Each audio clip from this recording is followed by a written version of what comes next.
నిన్నటి రోజున స్టేజ్ కార్యక్రమం లేదు. ముందుగా దీపావళి శుభాకాంక్షలు పక్క మాసానికి తెలియజేస్తున్నాను. నేటి కార్యక్రమం ఈ రోజు నుంచి 28 వరకు ఆదిపట్ల నారాయణ దాస్ కథాగాన కళా పరిషత్ వారి నిర్వహణలో శ్రీ నారాయణ దాస్ 158వ జయంతి మరియు పరిషత్ వ్యవస్థాపకులు శ్రీ కర్రా ఈశ్వరరావు గారి జయంతి సందర్భంగా ఈ కార్యక్రమాలు మొదటి రోజు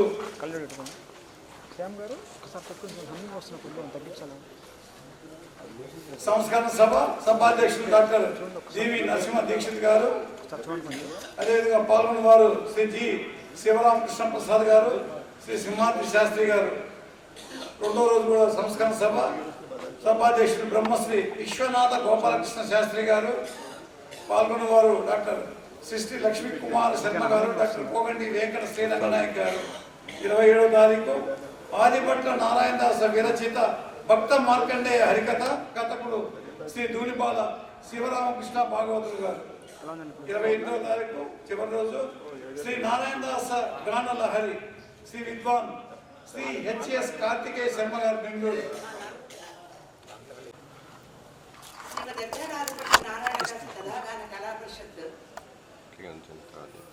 పరిషత్ వ్యవస్థాపకులు స్వర్గీయ శ్రీ కర్రా ఈశ్వరరావు గారి శత జయంతి ఉత్సవములు, అలాగే శ్రీ నారాయణ దాసు 158వ జయంతి ఉత్సవములు కూడా కలిపి నిర్వహిస్తున్నాము.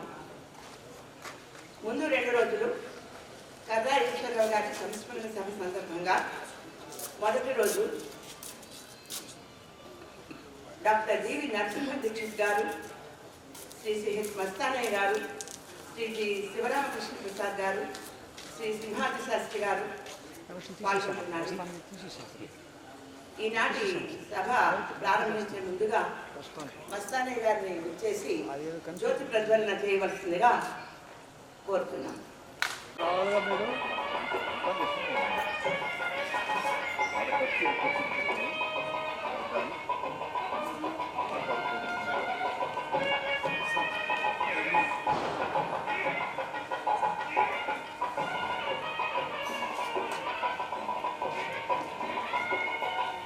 మా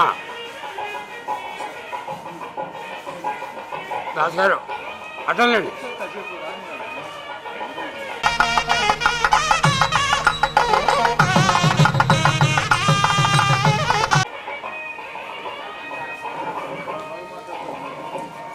ముందుగా శ్రీమతి డాక్టర్ గణితి సావిత్రి గారిని వచ్చేసి కొన్ని నారాయణదాస్ గారి కీర్తనలు, కొన్ని తరంగములు ఆలపించవలసిందిగా కోరుతున్నాను.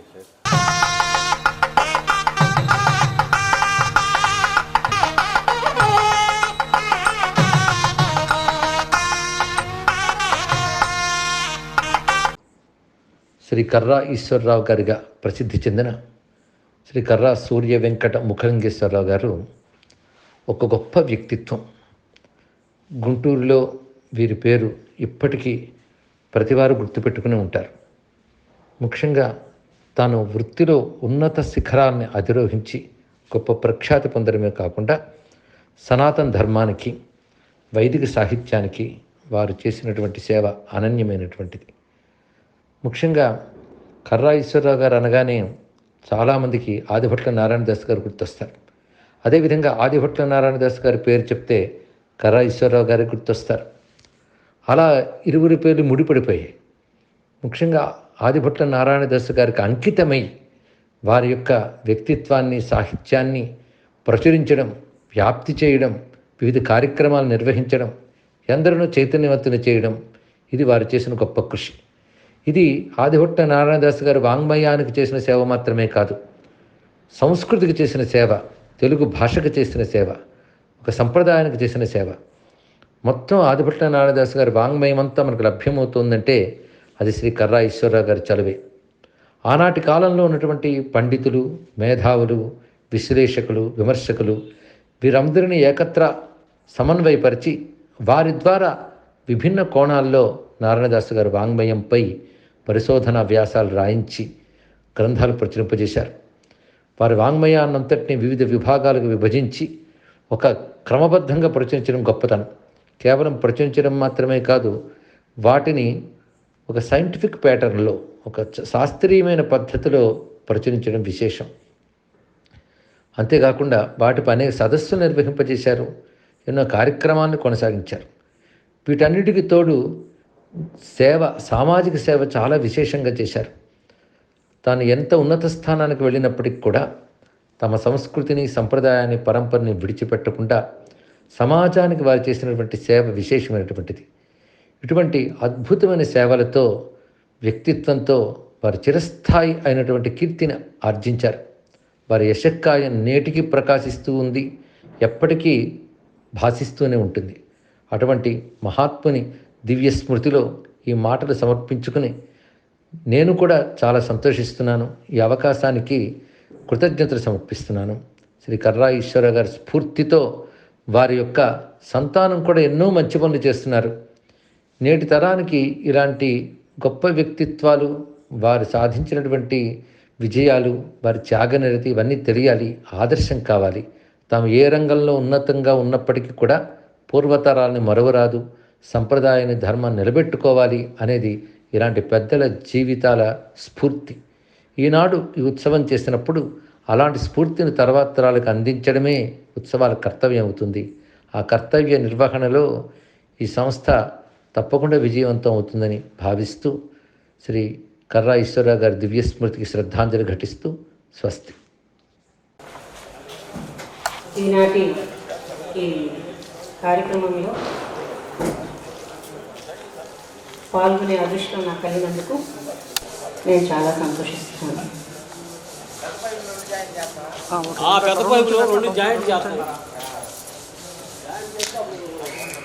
ముందుగా హరికథా పితామహ, సంగీత సార్వభౌమ, లయ బ్రహ్మ, పంచముఖి పరమేశ్వర, కుంభావ సరస్వతి, ఆటపాటలనేది పూర్ణ పురుషుడు, బిరుదాంకితులైన శ్రీమద్ అర్జారాజభట్ల నారాయణదాస్ గారి యథార్థ రామాయణం నుండి ఒక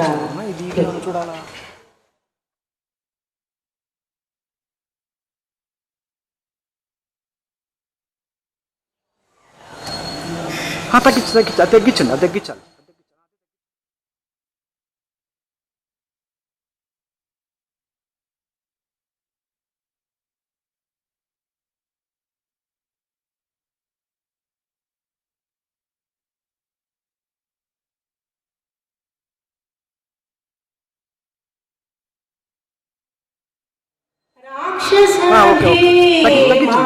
వస్తుంది.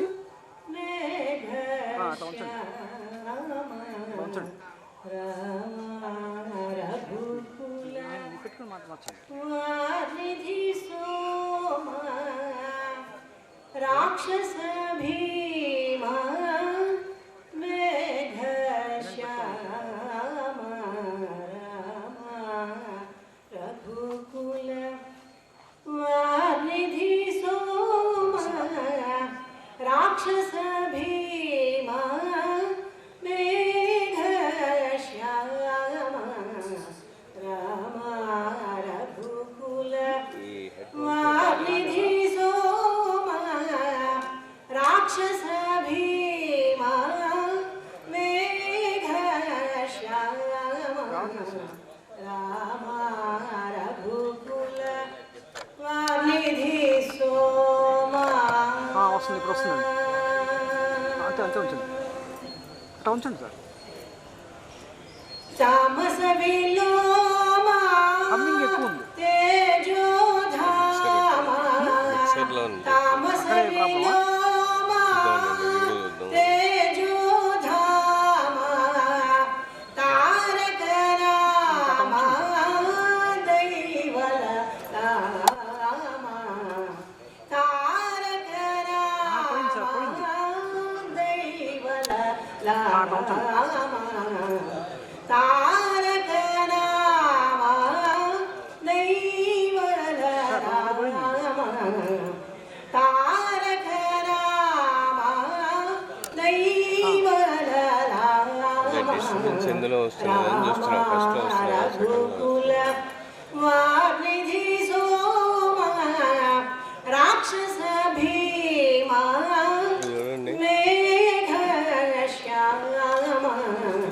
రామ రఘుకుల వారిధి సోమా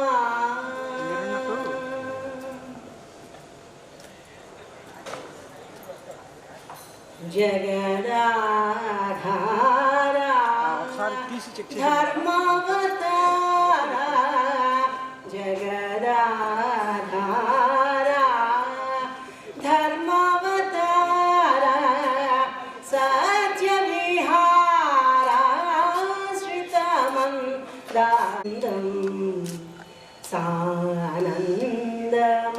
సానందమవలోక యామో ముకుందం గోవిందమిహ గోపికానందకందం సానందమవలోక యామో ముకుందం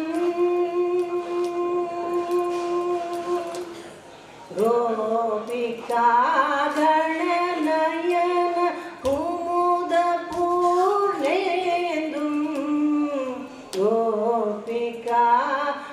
గోపికాగణనయన కుముద పూర్ణేందుం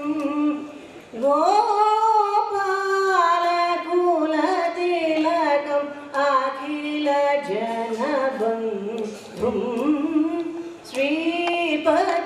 శ్రీపతిమనింద్య హరి చందన సుగంధి శ్రేయో విధాయి కరుణారస సింధుం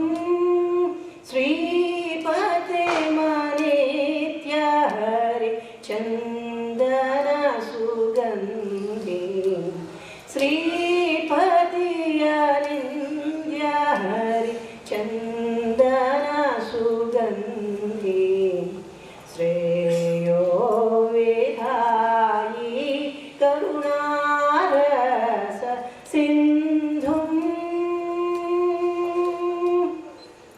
సంగీత రస రసిక సారస సల్లాపం సంగీత రస రసిక సారస సల్లాపం సరళ మురళీ గళిత సాధు సంతాపం శృంగార రసపూర శ్రీమదన గోపం శృంగార రసపూర శ్రీమదన గోపం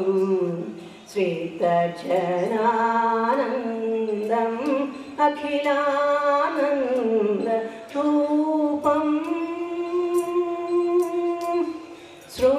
శృంగార రసపూర శ్రీమదన గోపం శ్రీతజనానందం అఖిలానంద రూపం గోవిందమిహ గోపికానందకందం సానందమవలోక యామో ముకుందం స్ఫురదధర కలిత మురళీనాద సుధయా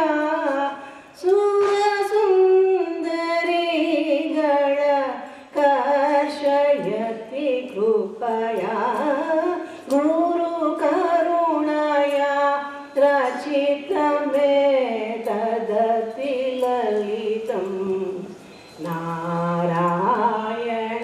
నారాయణానంద తీర్థ సముదితం గోవిందమిహ గోపికానందకందం సానందమవలోక यामो मुकुन्दं गोविन्दमेह गोपिकानन्दकन्दं सानन्दमवलोकयामो मुकुन्दं. శ్రీ నారాయణదాస విరచిత మరి యొక్క కృతి.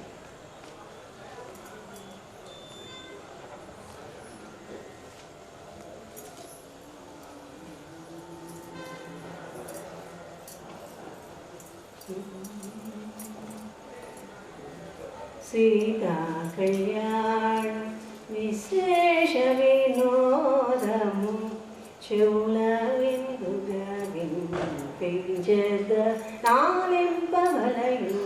సీతా కళ్యాణ విశేష వినోదము చెవుల విందుగా వినిపించద ఆలింపవలయు.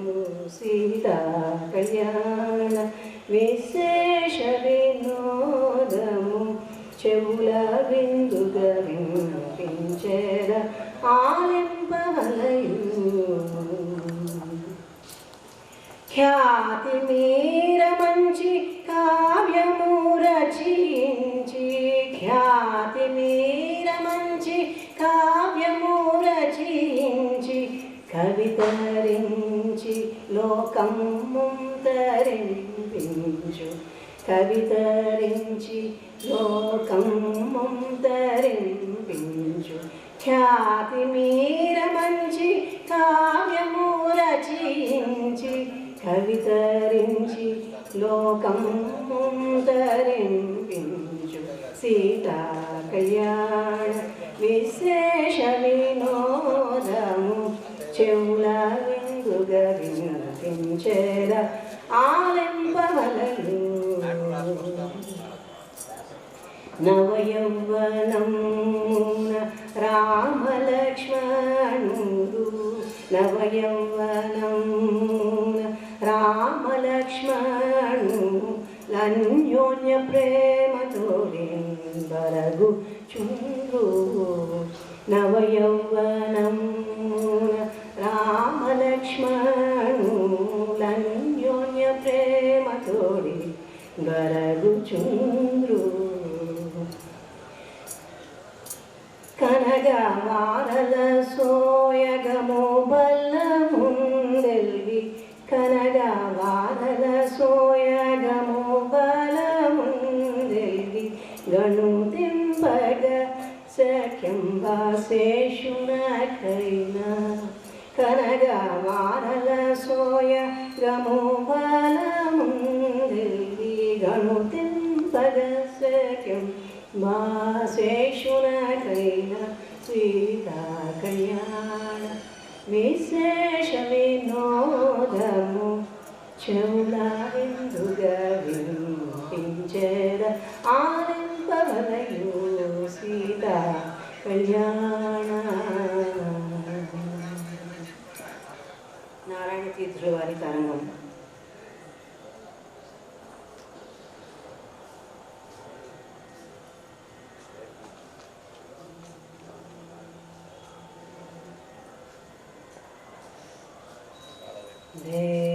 దేవదేవం వేదికం మృగయామ వయమి, దేవదేవం వేదికం మృగయామ వయమి, దేవదేవం వేదికం మృగయామ.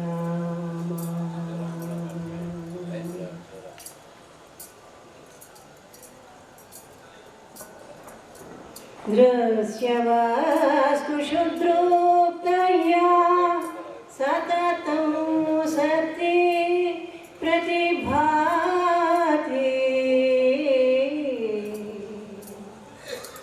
దృశ్యవాస్తు శుద్రోక్తయా సతతం సతి ప్రతిభాతి. प्रत्यगात्मदयापिभूतिषु प्रत्यगात्मदयापिभूतिषु नित्यमेव पुनाति वयमिह प्रत्यगात्मदयापिभूतिषु नित्यमेव पुनाति वयमिह देवदेवं क्वेदितं मृगयामवय देवदेवं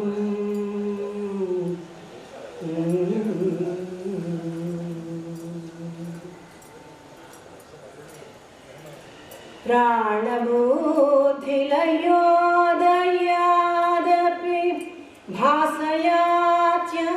भासयात्यमलेन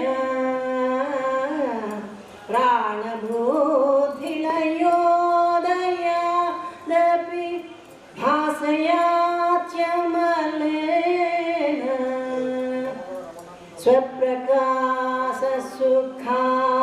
स्वप्रकाशसुखात्मनोदय हानिधीरहितेन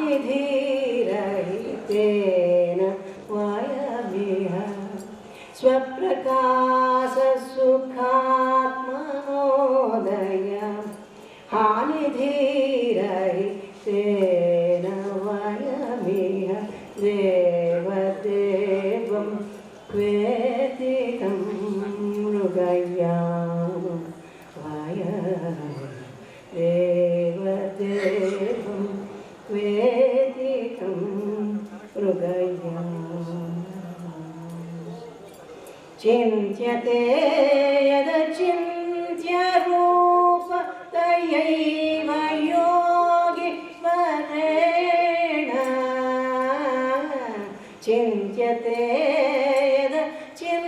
यदचिन्त्यरूप तयैव योगि वरेण सन्ततं हृदयान्तरं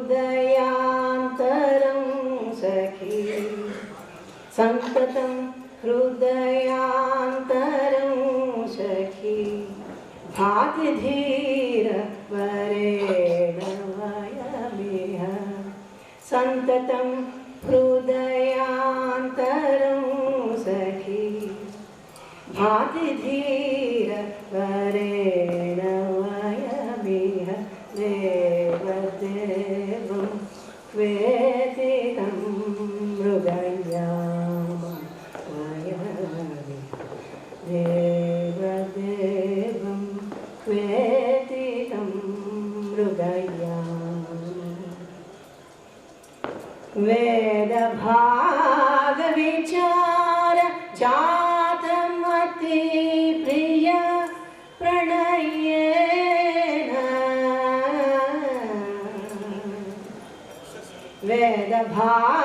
वेदभागविचार जातमति प्रिय प्रणयेन वर्णितं शिवरामतीर्थ पदाम्बुज भ्रमरेण वयमिह वर्णितं शिवरामतीर्थ पदाम्बुज भ्रमरेण वयमिह देवदेवं क्वेदितं मृगयाम वयमिह देवदेवं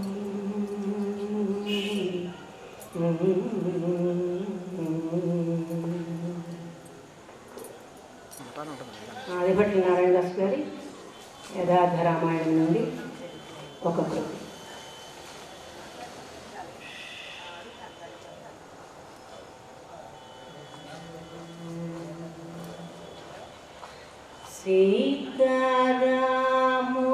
సీతారాములకున్న పరస్పర ప్రీతి చెప్పతరమా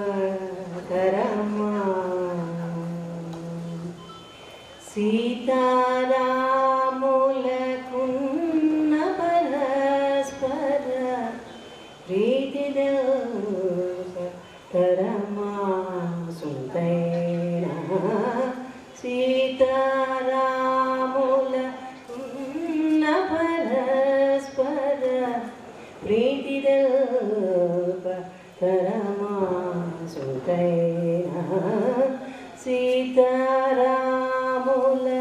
ఉన్న పరస్పర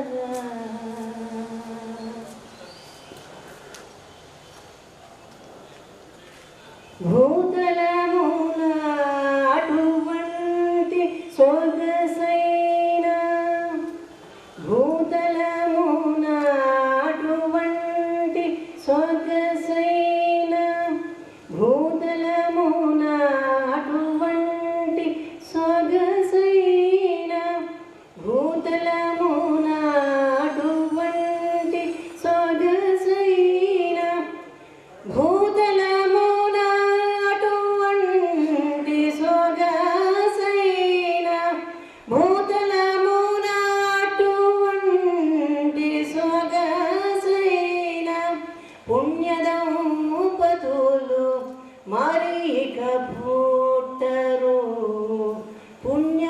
పుణ్యదంపతులు మరిక పుట్టరు సీతారాముల ఉన్న పరస్పర ప్రీతి పతరమా సుందైన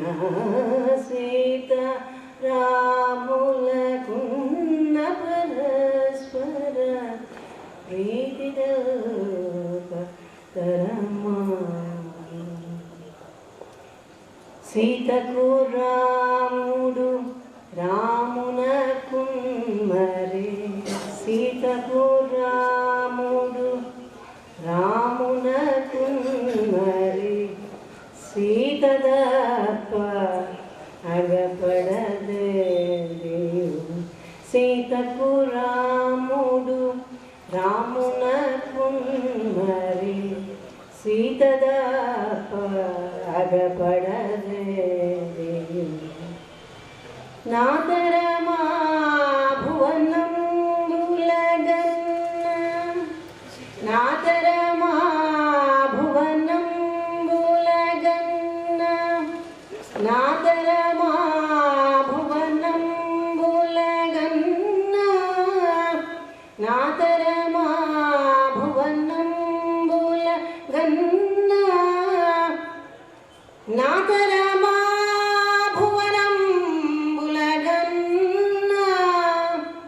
నాతరమా భువనంబులగన్న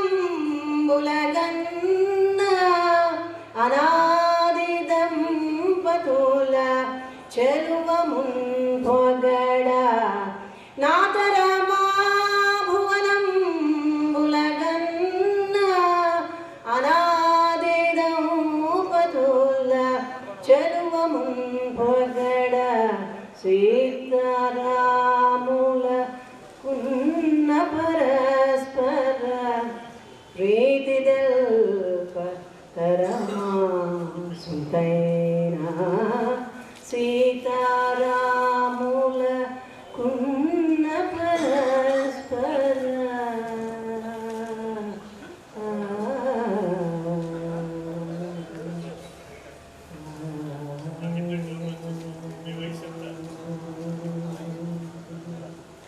నీకో రామ జలధర శ్యామ జయము రాక్షస భీర సంపూర్ణ కామ జయము నీకో రామ జయము నీకో రామ మంగళము నీకు శతమార్తాండ జయ మంగళము సంస్కృత మరకంత పూజ జయము నీకో రామ జయము నీకో రామ జయము నీకో రామ. సావిత్రీదేవి గారికి పరిషత్తు కృతజ్ఞతలు తెలియజేస్తోంది. అనంతరం శ్రీ కర్రా ఈశ్వరరావు గారి సంస్మరణ సభకు అధ్యక్షత వహించవలసిందిగా డాక్టర్ డివి నరసింహ దీక్షిత్ గారిని కోరుతున్నాను.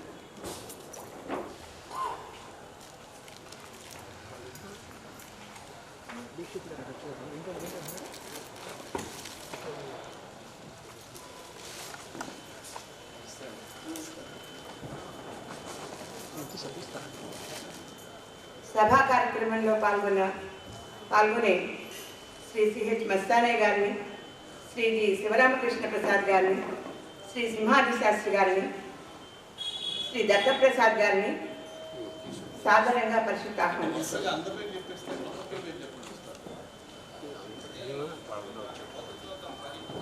శ్రీ మస్తానయ్య గారిని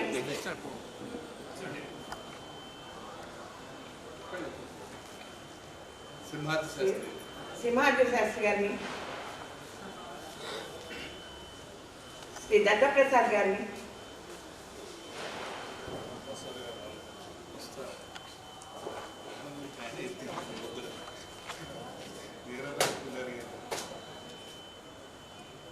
పరిషత్ సాధారణంగా ఆహ్వానిస్తుంది.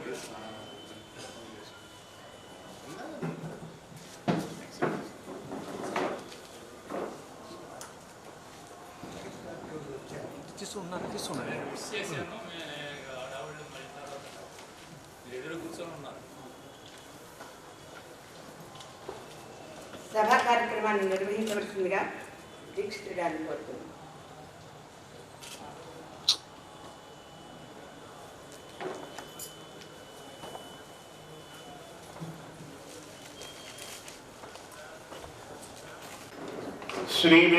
श्रीवेङ्कटाचलाधीशं श्रियाध्यासितवक्षसं श्रितचेतनमन्दारं श्रीनिवासमहं भजे. श्रीश्रीनिवासपरदैवतं नः, श्रीश्रीनिवासपरमं धनं नः, श्रीश्रीनिवासपरमागतिं नः, श्री श्रीनिवास कुलदैवतं नः.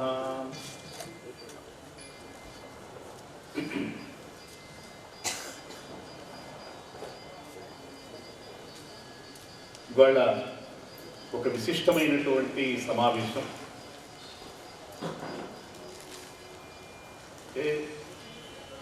లోకమంతా కూడా గ్రహణానంతరమైనటువంటి పరిస్థితుల్లో ఉంది. సభకి కూడా గ్రహణం పట్టే పరిస్థితి, కానీ ఒక్క బృందావన గార్డెన్స్ వేదిక కాబట్టి ఈ మాత్రం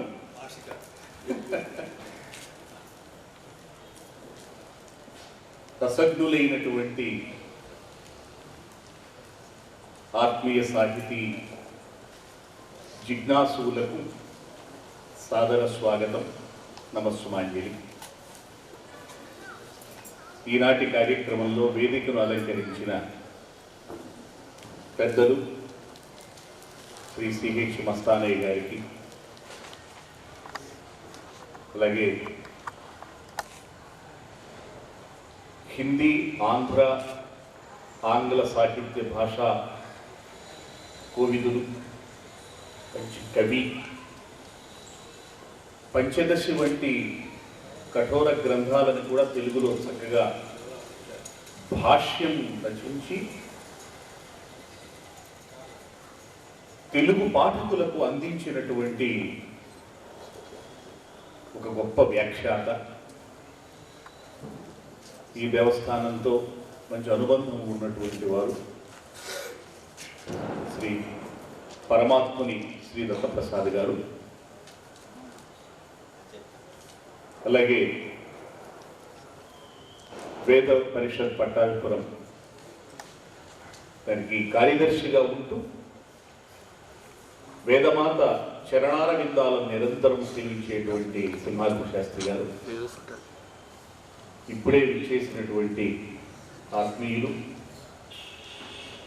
సుప్రసిద్ధ చార్టెడ్ అకౌంటెంట్, అలాగే వేద పరిషత్ అధ్యక్షులు, హిందూ కళాశాల హై స్కూల్ కౌన్సిల్ అధ్యక్షులు పెద్దలు శ్రీ జి శివరామకృష్ణ ప్రసాద్ గారిని స్వాగతం పలుకుతూ వారికి సమపూర్వకమైనటువంటి ఆహ్వానాన్ని పలుకుతూ వేదిక మీద ఆహ్వానిస్తున్నాను.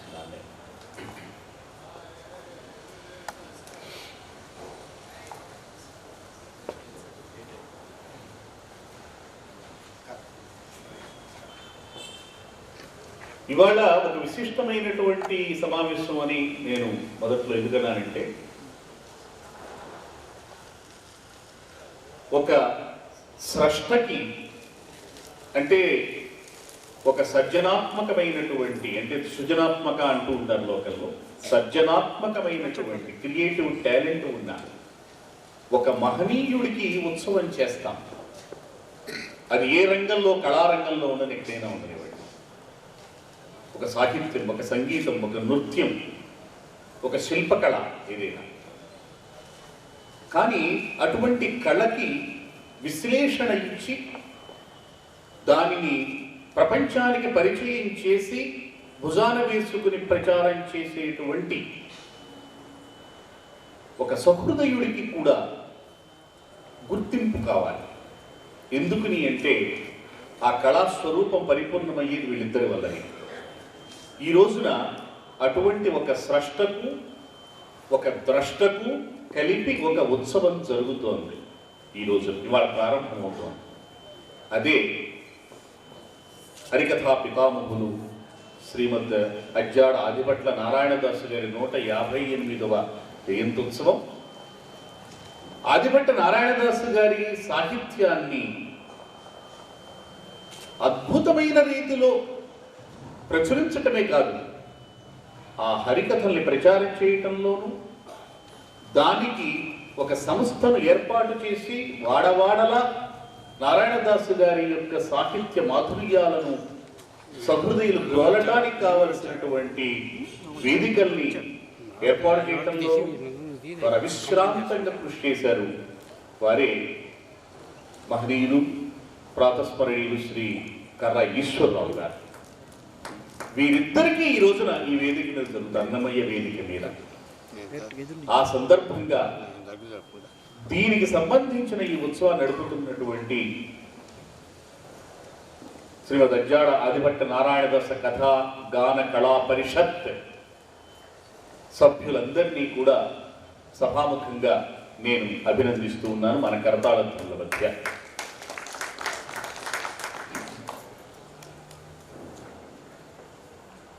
అభినవగుప్తుడు ఒక గొప్ప రచయిత కాశ్మీర దేశంలో. ఆయన అనేక గ్రంథాలు రాశాడు. అతను గొప్ప మంత్రశాస్త్రవేత్త. అంతేకాదు సాహిత్య వ్యాఖ్యాత. భారతీయ సంస్కృత సాహిత్యంలో ఒక ప్రామాణికమైనటువంటి సాహిత్య సిద్ధాంతం చెప్పాలి అంటే దానికి ఆనందవర్ధనాచార్యుడు అనేటువంటి ఆయనది ఒక వాక్యం ప్రమాణంగా చెబుతారు. లేదా ఆయన రాసిన ధ్వన్యాలోకానికి వ్యాఖ్యానం రాసిన అభినవ్ గుప్తుడి వచనాలను ప్రమాణంగా చెబుతారు. ఆయన అంటాడు ఒక చోట, ఈ ప్రపంచమంతా కూడా నిస్సారంగా ఉంటుంది, ఇది రాయి వంటిది. ఇటువంటి రాళ్ల నుండి అమృతాన్ని స్రవింపజేయగలిగిన శక్తి ఒక కవికి మాత్రమే ఉంటుంది, ఒక కవికి మాత్రమే ఉంటుంది. అయితే ఆ కవి సృష్టించిన సాహిత్యాన్ని సమానమైనటువంటి అనుభూతితో అర్థం చేసుకుని దానిని 10 మందికి పంచిపెట్టగలిగిన సహృదయుడు ఉన్నప్పుడే ఆ సరస్వతీ తత్వం పరిపూర్ణమవుతుంది అంటే. ప్రక్షోపాఖ్యా ప్రసర సుభగం భాసయతి యత్ తత్ సరస్వత్యాస్తత్వం కవి సహృదయాఖ్యం విజయతే. చాలా గొప్పవాడు అభినవగుప్తుడు, మహాప్రతిభాశాలి. ప్రపంచంలో సాహిత్య శాస్త్రం గురించి అద్భుతంగా చెప్పినటువంటిది భారతీయ సాహిత్య శాస్త్రం. అరిస్టోటిల్ పొయిటిక్స్ రాశాడు, పాశ్చాత్యమైనటువంటి వాళ్ళ పక్కన పెడితే అప్పటికే భారతదేశంలో చాలా గొప్ప నిర్మాణం జరిగిపోయింది, గోపురాలు కట్టారు. అటువంటి అద్భుతమైనటువంటి సాహిత్య విశ్లేషణ చేసినటువంటి వాడు అభినవగుప్తుడు. ఆయన చెప్పినట్లుగా సరస్వత్యాస్తత్వం కవి సహృదయాఖ్యం విజయతే. ఒక అద్భుతమైనటువంటి సారస్వతవేత్త ఆదిభట్ట నారాయణదాసు గారు, ఆ సాహిత్యానికి సహృదయ శేఖరుడు కర్రా ఈశ్వరరావు గారు, వీళ్ళిద్దరి యొక్క రసయోగం వల్ల ఒక గొప్ప హరికథా సాహిత్యం ఒక్క ఆంధ్రదేశం కాదు, ఒక్క భారతదేశం కాదు, ప్రపంచంలో అన్ని దేశాల వేదికలపైన కూడా అబ్బురపాటుగా ఇంత గొప్ప సాహిత్యం ఉందా, సంగీత సాహిత్య నృత్యాల మేళవింపుతో ఇంత గొప్పగా ఒక సృష్టి జరిగిందా భారతదేశం మీద అనేటువంటి ఒక గొప్ప యోగం అది ఈనాడు ఈ వేదిక మీద జరుగుతోంది. వారిని స్మరించుకోవటం ద్వారా అటువంటి ఈ సంస్మరణ సభ ఆదిభట్ట నారాయణదాసు వారి యొక్క స్మృతితో జరుపుతున్నాం. మరి నేను అధ్యక్షుడిని కాబట్టి నా మాటల్ని మొట్టమొదట్లో కాస్త అట్లా ఆపి మధ్య మధ్యలో నేను తినటం కూడా జరుగుతూ ఉంటుంది కాబట్టి మొట్టమొదటిగా శ్రీ సిహెచ్ మస్తానయ్య గారిని వారి అభినందన తెలియజేస్తున్నా కోరుతున్నాను.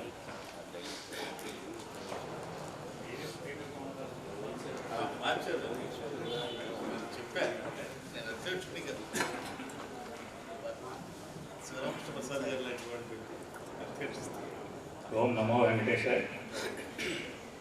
శ్రీ వరదాడ ఆదిభట్ల నారాయణదాస్ కళా పరిషత్ కార్యక్రమాలు 4 రోజుల కార్యక్రమాలు మొదటి రోజు కార్యక్రమానికి ఇచ్చేసినటువంటి సభాధ్యక్షులుగా ఉన్నారు. అసలు ముఖ్యమైనటువంటి వక్త ఆయనే డాక్టర్ డివి నరసింహ దీక్షిత్ గారు, అలానే శివరామకృష్ణ ప్రసాద్ గారు, సింహాద్రి శాస్త్రి గారు, ఇక్కడ దత్తప్రసాద్ గారు, ఎదురుగా సూర్యనారాయణ దాస్ గారు, రాజేశ్వరి గారు, భక్తమాశయులందరికీ నమస్కారం. హరికథలకి ఆచార్యుడు ఆదిభట్ల నారాయణ దాస్. ఆయన ఎన్నో రచనలు చేశారు, ఎన్నో ప్రాచుర్యంలో తీసుకొచ్చారు. హరికథలు మైకు లేకుండా కూడా చెప్పగలిగినటువంటి కొంత చెప్పలేనంత దూరం కూడా వినపడేటట్టు చెప్తారు అని చెప్తున్నారు. అటువంటి మంచి పర్సనాలిటీ అవన్నీ కూడా అటువంటి మహనీయుడు హరికథలకు ఆజీవుడు. మొన్ననే మనం దత్తాత్రేయ చరిత్ర బుర్రా భాస్కర్ శర్మ గారు ఉదయం 3 గంటలు, సాయంత్రం 2 గంటలు ఉపన్యాసాలు చెప్పుకున్నాం. ఆ సందర్భంలో ఆయన కూడా ఒక 10 నిమిషాలు ఈ నారాయణదాస్ గారి గురించి ముచ్చటించారు. 2 ప్రముఖుల గురించి ముచ్చటించారు. ఆయన మన సంస్కృతి సాంప్రదాయాల్ని పోషించడంలో ఆదిభట్ల నారాయణదాస్ గారు హరికథల రూపేణ దీనికి ప్రారంభకులుగా, అలానే తిక్కన గారు భాగవతం రాయటానికి ముందు చిన్నప్పుడే పొలంలో ఉంటే యోగేశ్వరుడు వచ్చి ఆయనకి మంత్రోపదేశం చేయడం, చాలా చిన్న వయసులో పొలంలో పనిచేస్తుంటే అంటే వెతుక్కుంటూ గురువులు వచ్చారన్నమాట. అటువంటి 2 ప్రముఖుల గురించి ఆ రోజు ఒక అరగంట సేపు చెప్పడం జరిగింది నారాయణదాస్ గారి గురించి. అటువంటి మహనీయుడు గురించి ఎన్నో ఇప్పుడే చెప్పారు దీక్షిత్ గారు. ఈ వారి యొక్క విశేషాలన్నీ ఇంకా మళ్ళీ మిగతా వారు కూడా చెప్తారు. అలానే ఇక్కడ మనకి మొన్ననే ఇక్కడ కరుణశ్రీ గారి యొక్క గరిబాటి గారి ఉపన్యాసాలు విన్నాం. వారి పరంపరలో ఇక్కడ దత్తప్రసాద్ గారు ఉన్నారు. వారు కూడా మంచి కవి, మంచి ఉపన్యాసకులు. ఇక్కడ ముఖ్యంగా ఈశ్వరరావు గారు మాకంటే కొద్దిగా పెద్ద ఆయన. ఇది ప్రారంభించేటప్పుడు ఈ కళా పరిషత్తు నేను కూడా ఒకడిని అందులో ఆయన అంటుండేవాడు, ఇది ఈ హరికథని ఆయన్ని గుర్తు చేసుకుంటూ ఇవన్నీ కూడా కొంతకాలం నడవాలంటే మనం సంస్థను పెట్టి ఆ సంస్థని దేవాలయాల్లోనే పెడదాం అని 30 మందిని, నేను ఎక్కువ అడగను, నేను ఒక తలా 1000 రూపాయలు లేదా 1116 30 మందితో స్టార్ట్ చేద్దాం, మిగతా నేను చూసుకుంటాను అని ఆ రోజు చెప్పడం. మేము అట్లనే ఏదో ఇక్కడ కొంతమంది ఇచ్చారనుకుంటా. ఇంకా అక్కడ చార్టెడ్ అకౌంటెంట్ కాబట్టి మా చార్టెడ్ అకౌంటెంట్స్లో అలా ఒక 1116 ఇచ్చి ఆయన అంటే కనీసం ఒక 30 మంది మెంబర్లు అట్లా ఉండాలి అని ఉద్దేశించారు. డబ్బుల గురించి కాదు, ఆ విధంగా 30 మందిని ఇన్వాల్వ్ చేసి తర్వాత ఇంకా ఎక్కువ మంది చేయకుంటారు. అది నాకు తెలిసినంత వరకు ప్రారంభం అది. అటువంటి ఈశ్వరరావు గారు ప్రారంభించిన ఈ కళా పరిషత్తు ప్రతి సంవత్సరం కూడా వారి కుమారుడు వెంకటరావు గారు మరియు వీరు సూర్యనారాయణ గారు, రాజేశ్వరి గారు వీరందరూ కూడా చక్కగా ఈ కళా పరిషత్తుని ద్వారా నారాయణ దాస్ గారి హరికథలు అలానే వారి యొక్క విశేషాలన్నీ కూడా ముచ్చటించుకుంటూ ఉన్నాం. ఈ సంవత్సరం ముఖ్యంగా ఏంటంటే ఈశ్వర గారు శత జయంతి 100వ సంవత్సరం కాబట్టి ప్రత్యేకంగా 4 రోజుల కార్యక్రమం ఏర్పాటు చేసి ఆ సందర్భంలో మంచి కార్యక్రమాలతో పాటు ఈ ఉపన్యాసాలు కూడా ఏర్పాటు చేయడం జరిగింది. ఇటువంటి కార్యక్రమాలు ఏర్పాటు చేసిన కళా పరిషత్ వారిని మరోసారి అభినందిస్తూ ఈ కళా పరిషత్ ఇంకా రాబోయే సంవత్సరంలో ఎంతో ఉన్నతమైనటువంటి స్థానానికి ఎదగాలని మంచి మంచి కార్యక్రమాలు చేసే అవకాశాలు రావాలని కోరుకుంటూ స్వామివారి అమ్మవారి ఆశీస్సులు లభించాలని కోరుకుంటూ మాకు అవకాశం ఇచ్చినందుకు ధన్యవాదాలు. నమస్కారం. శాస్త్రి గారు. సభకు నమస్కారం. ఈశ్వరరావు గారికి నాకు 20 సంవత్సరాల అనుబంధం ఉన్నది. ఎట్లాగంటే వారు మా వేద పరిషత్ అని వేద పాఠశాల నిర్వహిస్తూ ఉంటాము పట్టాభిపురంలో. దానికి వారు అధ్యక్షులుగా ఉన్నారు, నేను కార్యకర్తగా ఉంటుండేవాళ్ళు. అట్లాగే వేద పరిషత్తు దానికి రాజభట్ల నారాయణ దాస్ గారి రాజభట్ల నారాయణ కళాకార పరిషత్తు 2 నేత్రాలు పెట్టి ఆయన కార్యదక్షుడు. ఒకప్పుడు మా దగ్గర వేద పరిషత్తులో మూలనిధి లేక కొంచెం ఇబ్బంది పడుతుంటే ఆయన ఒక ఆలోచన చేసి మనం దీన్ని ఒక మూలనిధిగా ఏర్పాటు చేయాలి అని చెప్పి ఒక సంకల్పం చేశారు. ఆయన సంకల్పం చేస్తే ఆయన ఊరుకోడు అసలు. దాన్ని యథావత కార్యసాధన చేయాలనే ఉద్దేశంతో ఆయనకి విశ్వజీ గారి మీద కొంచెం గురి ఉండేది. అప్పుడు మేమందరం కలిసి వెళ్ళి మమ్మల్ని తీసుకెళ్ళారు విశ్వజీ గారికి.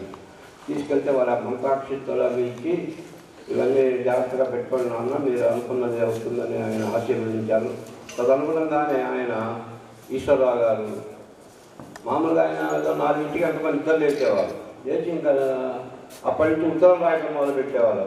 ఆయన ఫ్రెండ్స్ కానీ ఐటీసీ చైర్మన్లకి వైస్ చైర్మన్కి అందరికీ రాసేవాళ్ళు 2 పేజీలు ఉత్తరాలు. దస్తూరి కూడా చాలా బాగా ఉండేది. ఆయన ఇంకా టైపింగ్ చేసే పని కూడా ఉండదు. అది తీసుకొచ్చేసి వెంబడే పోస్ట్ చేయాలని అది నిద్రపోయేవారు కాదు. 6ంటికి 6:15కి నాకు ఫోన్ చేసేవారు, ఇట్లా ఉత్తరం రాసినా పోస్ట్ చేయాలి వాళ్ళు. ఆయన ఒక అక్కడ సీతారామ శాస్త్రి గారి దగ్గర భగవద్గీత అవి నేర్చుకుంటూ ఉండేవారు సత్యనారాయణ స్వామి గుడిలో. అది అయిపోగానే 9:30కి వేద పాఠశాలకు వచ్చేవారు. నన్ను అక్కడ ఉండమనేవారు. అది ఆ ఉత్తరం నాకు ఇచ్చి ఇవాళ ఇది పోస్ట్ చేయాలి చేయబోతే ఊరుకునేది లేదనేవారు. అంత స్వతంత్రం ఉండేది అనుకోండి ఆయన మా మీద. అట్లా ఎవరైనా ఒక 1000-2000 ఇస్తారన్నారు అనుకోండి, పాపం ఆయన కారులో అదే పనిగా వాళ్ళ ఇంటికి వాళ్ళు 2-3 సార్లు తిప్పినా కూడా వాళ్ళ ఇంటికి వెళ్ళి ఆ డబ్బులు వసూలు చేసి వచ్చేంత వరకు కూడా నిద్రపోనిచ్చేవాళ్ళు కాదు. అట్లా ఒక మూలని ఏర్పాటు చేసిన మహనీయులు మా వేద పరిషత్తుకి. దానివల్ల పిల్లలందరూ ఏమీ అసౌకర్యం లేకుండా ఒక కాలం కనిపిస్తున్నది. ఇంకోటి ఒకప్పుడు విజయనగరంలో ఈ కార్యక్రమాలు జరుగుతుండే నారాయణ దాస్ గారి జయంతి వర్తింది. ఒక సంవత్సరం ఆయన 2000 సంవత్సరమో అప్పుడు అనుకుంటాను అక్కడ ఆ కార్యక్రమాలకు వెళ్ళేవారు. ఆయన ఆ కార్యక్రమాలకు వెళ్ళినప్పుడు ఆయన హార్ట్ ట్రబుల్ లాంటిది వచ్చింది. అప్పుడు అక్కడ విజయ మెడికల్ సిండికేట్ జగన్నాథరావు గారని ఉండేవారు. వారు అక్కడ వారి మిత్రులు ఎవరో కానీ పాపం ఆయన విశాఖపట్నం తీసుకొచ్చి ట్రీట్మెంట్ చేశారు. సరే ఇదంతా మేము చూసుకుని పాపం ఇట్లా ప్రస్తుతాలు ఆయన ఊరు ఎట్లా ఇట్లా ఇబ్బందిగా ఉందని ఒక ఆలోచన చేసి నేతి వెంకటప్పయ్య గారు, నేను ఈశ్వరరావు గారు ఈ ఊళ్ళోనే స్థాపిద్దామని చెప్పి వచ్చి మస్తానయ్య గారిని కూడా అడగడం జరిగింది. మేము మస్తానయ్య గారి వేదిక మీద చేసుకోండి అని చెప్పి సహాయ సహకారం. దీనికి కూడా మూల నిధి వచ్చేంత వరకు ఆయన నిద్రపోవాలి. 3-4 లక్షలు ఆ రోజు 2-3 లక్షలు పోగు చేసి మూల నిధికి ఇచ్చి వెళ్ళారు. అట్లాగే ఇప్పటికీ ఈశ్వరరావు గారి పుత్రులైనటువంటి వెంకట్రావు గారు కానీ వాళ్ళ అమ్మాయిలు కానీ నారాయణ దాస్ గారు కానీ సూర్యనారాయణ దాస్ గారు కానీ వాళ్ళ మనవాళ్ళు మనవరాలు కానీ మా వేద పరిస్థితులు చాలా ప్రేమ. ఇప్పటికీ వాళ్ళు ఏదో ఒక రూపేణ సహాయం చేస్తూనే ఉన్నారు. దానికి చాలా కృతజ్ఞులం. అట్లాగే ఈ సంస్థ చాలా ముందుకు తీసుకుపోతున్నారు రాజరాజేశ్వరి గారు. మిగతా వారి పుత్రరత్నాలు కానివ్వండి, వారిని చాలా ముదాహం. ఎందుకంటే ఆయనకి ఈ రెండు అపారమైన ప్రేమని వాళ్ళకు కూడా బాగా తెలుసు. వాళ్ళకు కూడా వాళ్ళ నాన్నగారు అంటే చాలా గౌరవం. నాకు తెలిసి ఎప్పుడూ వాళ్ళ నాన్నగారి మాట జవదాటేవాళ్ళు కాదు ఎవరి పిల్లలు, అంత గౌరవంగా ఉండేవాళ్ళు. ఈ కార్యక్రమానికి నన్ను ఏదో నాకు తెలిసిన 2 మాటలు ఈశ్వరరావు గారికి చెప్పాను. తదుపరి కార్యక్రమం నిర్వహించవలసిందిగా అధ్యక్షులు సభాయ నమః. పరమ పవిత్రమైనటువంటి బృందావన్ గార్డెన్స్ కంచి కామకోటి పీఠ పాలిత శ్రీ వెంకటేశ్వర స్వామి దేవాలయం నుండి ఈ అన్నమయ్య వేదిక గుండా ఇవాళ మనం జరుపుకుంటున్నటువంటి కీర్తిశేషులు శ్రీ కర్రా ఈశ్వరరావు గారి శత జయంతి ఉత్సవం. ఆయన మనసా వాచా కర్మణ ఒక వాంగ్మయాన్ని, ఒక కళని తర్వాత తరాలకి అందించాలి అని నారాయణ దాస్ గారి పేరిట, ఆదిభట్ల నారాయణ దాస్ గారి పేరిట స్థాపించినటువంటి సంస్థ శ్రీమద్ ఆదిభట్ల నారాయణ దాస్ గారి యొక్క 158వ శత జయంతోత్సవం జరుపుకుంటూ ఉన్నాం. ఈ యొక్క సభకి నాకు రిలవెన్స్ ఏంటి అని నారాయణ దాస్ మన సూర్యనారాయణ దాస్ గారు పిలిచినప్పుడు ఒక్క క్షణంలోనే కనెక్ట్ అయినాను. ఏ విధంగా అంటే శ్రీ కర్రా ఈశ్వరరావు గారు చార్టర్డ్ అకౌంటెంట్. ఆయన అనేక పదవులు, Telco, Indian aluminium company, ITC INTD డివిజన్లో ప్రొక్యూర్మెంట్ డివిజన్కి హెడ్గా ఉంటాం. ఆ తర్వాత రిటైర్ అయిన తర్వాత వారు మా ఉమామహేశ్వరరావు అండ్ కంపెనీలో, అంటే నేను ఇప్పుడు ప్రస్తుతం ఉంటున్నటువంటి భాగస్వామ్య సంస్థలో వారు ఒక భాగస్వామిగా, వారు కూడా ఒక పార్ట్నర్గా ఉండటం. ఆ తర్వాత కొద్ది రోజులకే ఐఎన్టీడీ వారి మీద ఉన్న గౌరవం కొద్దీ, మీరు రిటైర్ అయ్యారు, మీరు ఎక్కువ శ్రమించకుండా ప్రొఫెషన్లో ఈ ఏజ్లో, అంటే చాలా నిబద్ధతతో పనిచేసి, అంటే డబ్బులు ఇప్పట్లాగా సంపాదించడాలు అవి ఉండేవి కావు. అందువల్ల ఆ సంస్థ వారు ఆయన మీద గౌరవం కొద్దీ ఇంటర్నల్ ఆడిట్ అని వారికి ఇచ్చి ఒక మంచి వేతనంతో, అంటే మంచి రెమ్యునరేషన్తో వారిని కొన్ని సంవత్సరాల పాటు వారు ఉన్నంత వరకు వారు చేశారు. ఆ తర్వాత వారి 2 కుమారులు కూడా చార్టర్డ్ అకౌంటెంట్స్. కర్రా వెంకట్రావు గారిని జ్యేష్ఠ తనయుడు వారు మా ఉమామహేశ్వర కంపెనీలోనే ఆర్టికల్స్ చేసి అక్కడే సీఏ చదివారు. తర్వాత వాళ్ళ నాన్నగారికి పార్ట్నర్ అయ్యారు. ఇక్కడ ఉన్నటువంటి వారి 2వ అబ్బాయి నారాయణ దాస్ గారు కూడా, సూర్యనారాయణ దాస్ గారు అయినా కూడా నేను నారాయణ దాస్ గారు అని అంటూ ఉంటాను. వారు కూడా చార్టర్డ్ అకౌంటెంట్ ఉంటూ వారి తండ్రి గారు స్థాపించినటువంటి సంస్థను ముందుకు తీసుకెళ్తూ ఉన్నారు. అట్లాగే మా చెప్పాలి అంటే మస్తానయ్య గారు కూడా ఉమామహేశ్వరరావు అండ్ కంపెనీలోనే ఆర్టికల్స్ చేసి ఒక ఉన్నతమైనటువంటి చార్టర్డ్ అకౌంటెంట్గా గుంటూరులోనే కాదు ఆంధ్ర రాష్ట్రంలో, అట్లాగే ఈ వెంకటేశ్వర స్వామి దేవాలయం ద్వారా మరింత భగవంతుని యొక్క కృపకు పాత్రులై వారు కూడా చాలా విశేషమైనటువంటి కీర్తిని ఆర్జించిన వారు. ఇంకొక కనెక్షన్ ఏంటి అంటే ఇక్కడ ఉన్నటువంటి సింహాద్రి శాస్త్రి గారు ఇందాక చెప్పారు, కర్రా ఈశ్వరరావు గారు వేద పరిషత్ అధ్యక్షులుగా ఉన్నారు. వారు కార్యకర్తగా ఉండేవారు అని అన్నారు. ఇప్పుడు వారు ప్రస్తుతం కార్యదర్శిగా చాలా సంవత్సరాలు బట్టి చేస్తూ ఉన్నారు. భగవంతుని దయ వల్ల వేదంలో వే అనే అక్షరం కూడా తెలియని నన్ను ఈ యొక్క వేద పరిషత్తుకి అధ్యక్షుడిగా చేశారు. వారి తర్వాత వచ్చినటువంటి కుప్పా నారాయణమూర్తి గారు, ఆ తర్వాత ఆయన పరంపరించిన తర్వాత నన్ను చేశారు. నేను కూడా దాదాపుగా 14-15 సంవత్సరాలుగా దానికి అధ్యక్షుడిగా ఉంటూ ఉన్నాను. ఇందాక శాస్త్రి గారు చెప్పారు, సింహాద్రి శాస్త్రి గారు చెప్తూ, అసలు ఈ వేద పరిషత్ అనేది కంచి పరమాచార్యుల వారు ఒక 1116 రూపాయలు ఈ యొక్క వేద పరిషత్ అనే వారికి ఇచ్చి ఒక వేద పాఠశాలను కూడా రన్ చేయాలి మీరు అని చెప్పి ఆశీర్వచనంతో మంత్రాక్షరాలతో ఇచ్చినటువంటి ఈ యొక్క వేద పరిషత్ ఇవాళ ఒక సుమారుగా 48 మంది విద్యార్థులతో వేద పోషణ జరుగుతూ ఉంది. ఈ వేద పోషణ జరగటం నిర్వర్తించడం ఎంత కష్టము అనేది ఎవరికి తెలుసు అంటే ఇక్కడ ఉన్న వాళ్ళల్లో ఒక్క మా సింహాద్రి శాస్త్రి గారికే తెలుసు. ఒకళ్ళు ఇద్దరు పిల్లలు ఉంటేనే ఇవాళ చాలా కష్టంగా పెంచడం జరుగుతూ ఉంది. అట్లాంటిది సుమారు 50 మంది పిల్లల్ని డిఫరెంట్ బ్యాక్గ్రౌండ్స్ నుంచి వస్తారు, స్థితిగతుల నుంచి వస్తారు. వాళ్ళు చదువుకునేది వేదం, వాళ్ళ యొక్క పరిజ్ఞానం మామూలు వాళ్ళకంటే 100 రెట్లు ఉంటుంది. ఇప్పుడు ఒక సెల్ ఫోన్ ఉంది అంటే అందులో ఏమేమి ఫీచర్స్ ఉన్నాయని అతను వాళ్ళకి ఇస్తే ఒక 15 నిమిషాల్లో వాళ్ళు చెప్పగలుగుతారు అన్ని. నాకేమీ తెలియదు ఒక ఫోన్ డైల్ చేయడం తప్ప. అట్లాంటి మేధా సంపత్తి కలిగినటువంటి వేద విద్యార్థుల్ని 48 మంది నుంచి 50 మంది దాకా రోజు ప్రతినిత్యం అక్కడే ఉంచుకొని వారికి వేద విద్యను గడుపుతూ వారి పోషణ బాధ్యత చేయటం అనేది చాలా కష్టమైన పని. వీటన్నింటినీ కూడా ముందుగానే కర్రా ఈశ్వరరావు గారు లాంటి వారు ఎవరు దీనికి పనికొస్తారు అని చెప్పి వారిని పెట్టడం, వారు సుమారుగా నాకు తెలిసి 40 సంవత్సరాల నుంచి కూడా ఈ యొక్క వేద పరిషత్తో వారు అవినాభావ సంబంధం ఉంది. ఇందాక చెప్పారు కర్రా ఈశ్వరరావు గారు కష్టపడి ఆ రోజుల్లో 2 లక్షల నుంచి 3 లక్షల రూపాయలు మూలధనం, దానికి వలయు ధనం కావాల్సి వస్తుంది అని చెప్పి వారు సమకూర్చడం జరిగింది అని చెప్పేది అనేది నాకు కూడా ఒక న్యూస్. ఇప్పుడు అంటే ఆ భగవంతుడి కటాక్షం, ఆ వేద పురుషుని యొక్క అనుగ్రహం వల్ల, అంటే పెద్దలు వేసినటువంటి ఫౌండేషన్ స్టోన్స్ ఎలా ఉంటాయి అంటే, ఇప్పుడు మనం భాక్రానంగల్ ప్రాజెక్టు, నాగార్జున సాగర్ ప్రాజెక్టు చూస్తే అది వర్షాలు ఎక్కువగా ఉన్నప్పుడు చక్కటి జలపాతాలతో కురుస్తూ ఉన్నప్పుడు ఎంతో ఆశ్చర్యకరంగా ఆహ్లాదకరంగా ఉంటూ ఉంటాయి. కానీ వాటికి వేసినటువంటి ఫౌండేషన్ స్టోన్స్ ఉంటాయి, అవి కనపడవు మన ఎవరికి కూడా.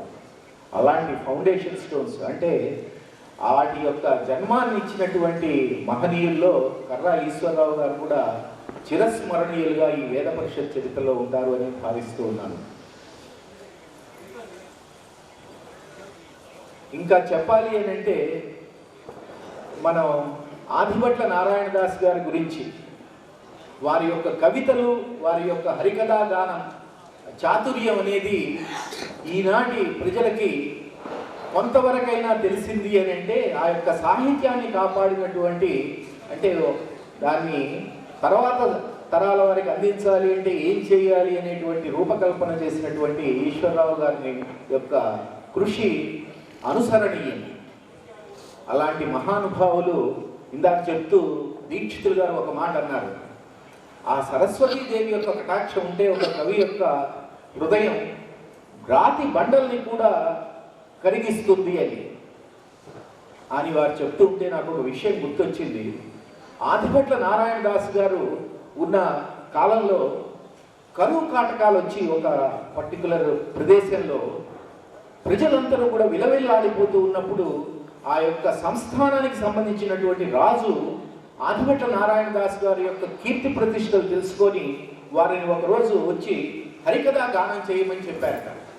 చెప్తే వారు సాయంత్రం 6 గంటల నుంచి మొదలుపెట్టి వర్షం, ఆయన మొదలుపెట్టిన తర్వాత వర్షం కురుస్తుందేమో అనేటటువంటి భావన అందరిలో కలిగింది అక్కడ. అంటే విశ్వాసం, వారు చెప్తున్నటువంటి ఆ యొక్క ప్రళయ వేగంతో చెప్తూ ఉన్నటువంటి దానికి ఆ యొక్క మెరుపులు మెరవటం, అట్లాగే కుంభవృష్టి తెల్లవారుజామున 6 గంటలప్పటికీ, అంటే అప్పటిదాకా ఆయన హరికథా గానం చేస్తూనే ఉన్నారట, కురిసిందాకా చెప్తాను అని. అలాంటి మహనీయులు శ్రీ ఆదిభట్ల నారాయణ దాస్ గారు. వారు అంటే వారి చరిత్ర తెలుసుకుంటూ ఉంటే మనకి తెలిసే విషయాలు ఏంటి అంటే, వారి తల్లిగారు సూర్యనారాయణ భగవాన్ని వారి తల్లిగారు ఆ ఊరి పేరు కాకుండా మనకి సూర్యనారాయణ స్వామి అరసవల్లి దేవాలయానికి వెళ్ళి వాళ్ళ తల్లిగారు అక్కడ స్వామి వారిని చూసిన తర్వాత, స్వామి నీలాంటి 12 కొడుకు కావాలని, అప్పటికే వాళ్ళది బహు సంసారం అయినప్పటికీ కూడా మంచి వేదం చదివేటటువంటి ఒక తనయుడిని ప్రసాదించమని ఆవిడ మనస్సులో అలా అనుకుంటే, ఒక కిరణం ఆవిడ యొక్క గర్భంలోకి ప్రవేశించింది అని ఆవిడ ఫీల్ అయిందని, ఆవిడ అనుభూతి పొందారని, ఆ అనుభూతిని వచ్చిన తర్వాత వచ్చి వారి నారాయణ దాస్ గారి తండ్రి గారికి వివరించడం, అనూహ్యంగా ఆవిడలో పరిణామం అంటే ఒక కీర్తి ప్రతిష్టలు కలిగినటువంటి ఒక సూచన వచ్చినట్లుగా ఆవిడ యొక్క మొహం వెలిగిపోవటం, అట్లాగే ఆవిడ యొక్క సంస్కారం కూడా అంటే ఏ విధంగా ఉంది అని అంటే ఒక అమ్మవారిలాగా తయారైంది ఆవిడ 9 నెలలు గర్భం మోసేటప్పటికి. అలాంటి ఆయన చక్కటి పండంటి శిశువుని కన్నది వారే ఆదిపట్ల నారాయణ దాస్ గారు అని అంటారంటే సూర్యనారాయణ వరప్రసాది అంటే ఇక మనందరికీ తెలుసు. ఇందాక వర్షం వచ్చింది అంటే అది ఒక చిన్న చిటికలాగా చేసినటువంటి పని ఆయన వారు. అట్లాంటి మహనీయులు ఆదిపట్ల నారాయణ దాస్ గారి ఈ యొక్క సభలో శత జయంత్యుత్సవాల సభలు 4 రోజులు చేస్తూ అట్లాగే శ్రీ కర్రా ఈశ్వరరావు గారు యొక్క శత జయంత్యుత్సవం కూడా జరుపుకోవటం అనేది మనందరికీ చాలా మిక్కిలి ఆనందకరమైన విషయం అని భావిస్తూ నాకు ఈ అవకాశం ఇచ్చినటువంటి గాన కళా పరిషత్ వారికి నా యొక్క కృతజ్ఞతలు తెలుపుతూ ఈ యొక్క అవకాశం ఇచ్చినటువంటి మా దీక్షితులు గారికి, సోదరులు దత్తప్రసాద్ గారికి, మా మస్తానయ్య గారికి, సింహాస్ శాస్త్రి గారికి, ఇక్కడికి వచ్చినటువంటి సహృదయులందరికీ కూడా సభాముఖంగా నమస్కారం చేస్తూ సెలవు తీసుకుంటున్నాను. నమస్కారం. విద్వత్ విశేఖరులు శ్రీ పరమాత్మని శ్రీ దత్తప్రసాద్ గారు. కాంచీ కాంచన కంసికా జయన దత్కారుణ్య పదోజి ఆ కాంచీ పట్టణ నాయికా మణికి శ్రీ కమర్షికి గుర్చు మా కంచి స్వాముల గంచి హైందవ మత గ్లానిని నివారించు తత్ప్రంచద్భాషణ దివ్య శక్తికి సాష్టాంగముగా మృక్యదన్. పరమ పవిత్రమైన కాంచీ క్షేత్రంలో కామాక్షి అమ్మవారి పదసేవనంలో నిమగ్నులై యావత్ జీవరాశిని, యావత్ ప్రాణకోటిని జీవన్ముక్తి పథంలో ఆదిశంకర అద్వైత సిద్ధాంతంలో ముందుకు నడిపిస్తున్నటువంటి అస్మద్ గురువరేణ్యుడు శ్రీ శ్రీ శ్రీ విజయేంద్ర సరస్వతి స్వామి వారికి సాష్టాంగ దండ ప్రణామం ఆచరిస్తూ ఈనాటి కార్యక్రమంలో నా హృదయగతమైనటువంటి భావాన్ని కొంచెం మీ ముందు వ్యక్తం చేయడానికి ప్రయత్నం చేస్తాను. ఇది మనం ఉన్నది కంచికామకోటి పీఠ హరిహర కంచికామకోటి పీఠ వెంకటేశ్వర ఆలయం. నేను కంచికామకోటి పీఠ హరిహర దత్తక్షేత్ర ప్రతినిధిగా అక్కడ ఉన్నటువంటి నైమిషారణ్యం లాంటి పట్టాపురం ప్రాంతం అయినటువంటి వేద పాఠశాలలో ఒక ఆత్మీయుడి మిత్రుడిగా మీ ముందు నిలబడి మాట్లాడటానికి ప్రయత్నం చేస్తున్నాను. కర్రా ఈశ్వరరావు గారి పేరు తెలవంగానే ఆయన స్మృతిపథంలో కదలాడగానే మనం గుర్తించేది ఒక ప్రేమ, ఒక మమత, ఒక అనురాగం.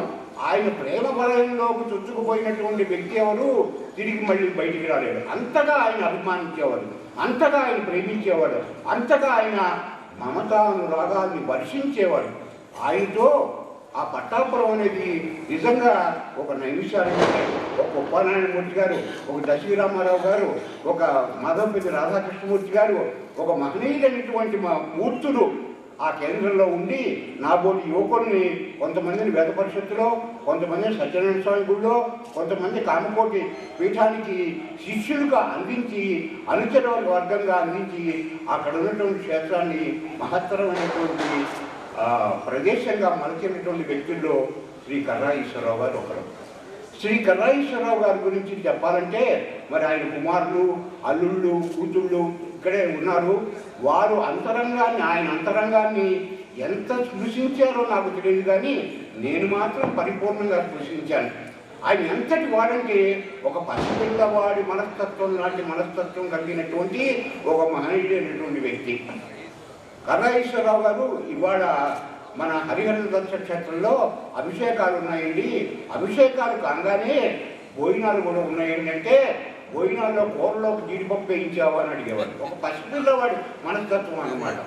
అంత ఇదిగా ఆయన అద్భుతమైనటువంటి ఒక మమతన అనురాగాన్ని మా మీద వర్షించినటువంటి వ్యక్తి ఆయన. ఇదిగాక ఆయన కవిత్వం అంటే చాలా అభిలాష.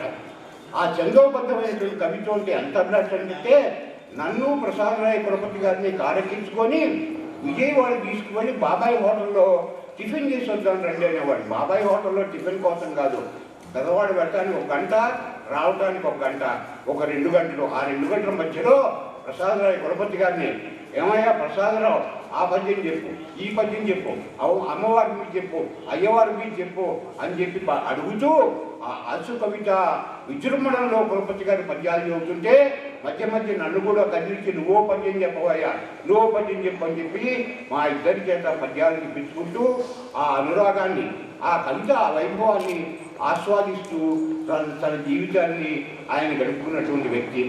మరి కర్రా ఈశ్వరరావు గారు ఇందాక ఎవరో చెప్పారు, దీక్షితులు కానీ తిమ్మాయి శాస్త్రి కానీ, పట్టాపురం దేవస్థానంలో ఆచరణ సీతారామ శాస్త్రి గారి దగ్గర ప్రస్థానత్రయ భాష్యం శ్రవణం చేశారు. ప్రస్థానత్రయం అంటే భగవద్గీతకి శంకర భగవత్పాదులు రాసినటువంటి భాష్యము, దశోపనిషత్తులు, బ్రహ్మసూత్రాలు, ఈ మూడింటిని కలిపి ప్రస్థానత్రయము అంటారు.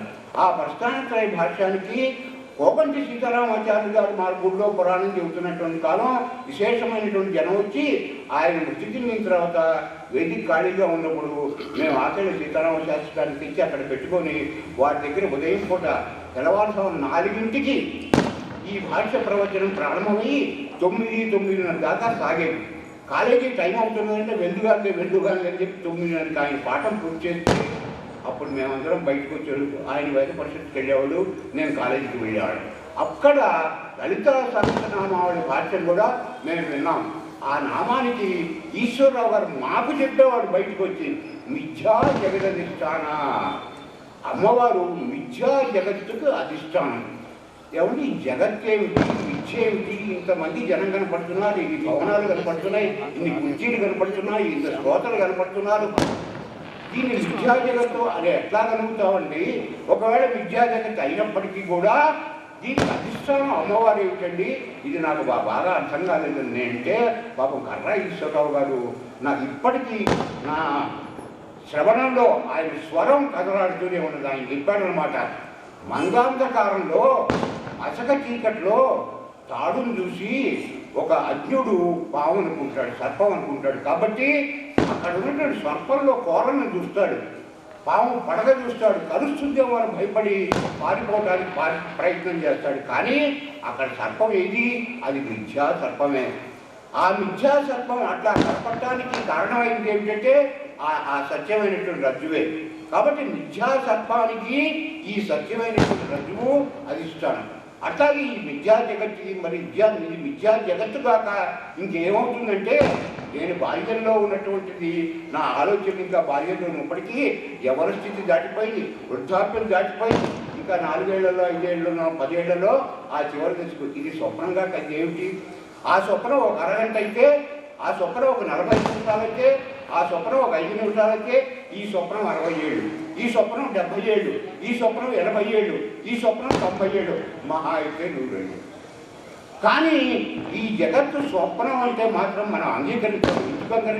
ఎందుకు అంగీకరించామంటే కనువేళ సత్యమిది కాదని చెప్పిన నమ్మలేదు, ఆ కళ కనుగొనగా సత్యమది కన్నుల కట్టు, అసత్యమంతు ఈ కళ వంటి శిష్యులు కలయటన్న మనము నమ్మదు, ఈ అలల మునుంగు వేళ కలలందున తేలిన వేళలో శివాన్ని రాసుకున్నట్టు కళ కనువేళ. ఒక ఆలోచన చేయండి, కళ కంటున్నారు మీరు, స్వప్నంలో ఒక దృశ్యాన్ని చూస్తున్నారు, ఆ స్వప్నంలో మీరు చూస్తున్నప్పుడు ఇహంలోంచి ఆ కళలో ఒక మిత్రుడు వచ్చి, ఏమయ్యా ఈ కళ నిజం కాదు, నువ్వు పొందినట్టు లాటరీ అబద్ధమే, 10 లక్షలు వచ్చింది అబద్ధమే అంటే, అదేమిటి? నేను బ్యాంక్ మేనేజర్ దగ్గరికి వెళ్ళాను, ఎఫ్డీ చేశాను, ఇదిగో 7.5 ఇంట్రెస్ట్ కూడా ఇస్తున్నాడు, ఇదిగో ఎఫ్డీ తీసుకుంటా అని చెప్పి చూపెడతాడు. కానీ ఆ కళ కనుగంగా ఆ కళ ఎప్పుడైతే కరిగిపోతుందో అప్పుడు నిజం తెలుస్తుంది, ఆ కళ అసత్యం అని చెప్పి. అట్లాగే ఈ జగత్తు కూడా మిథ్య అంటే మనం నమ్మలేము.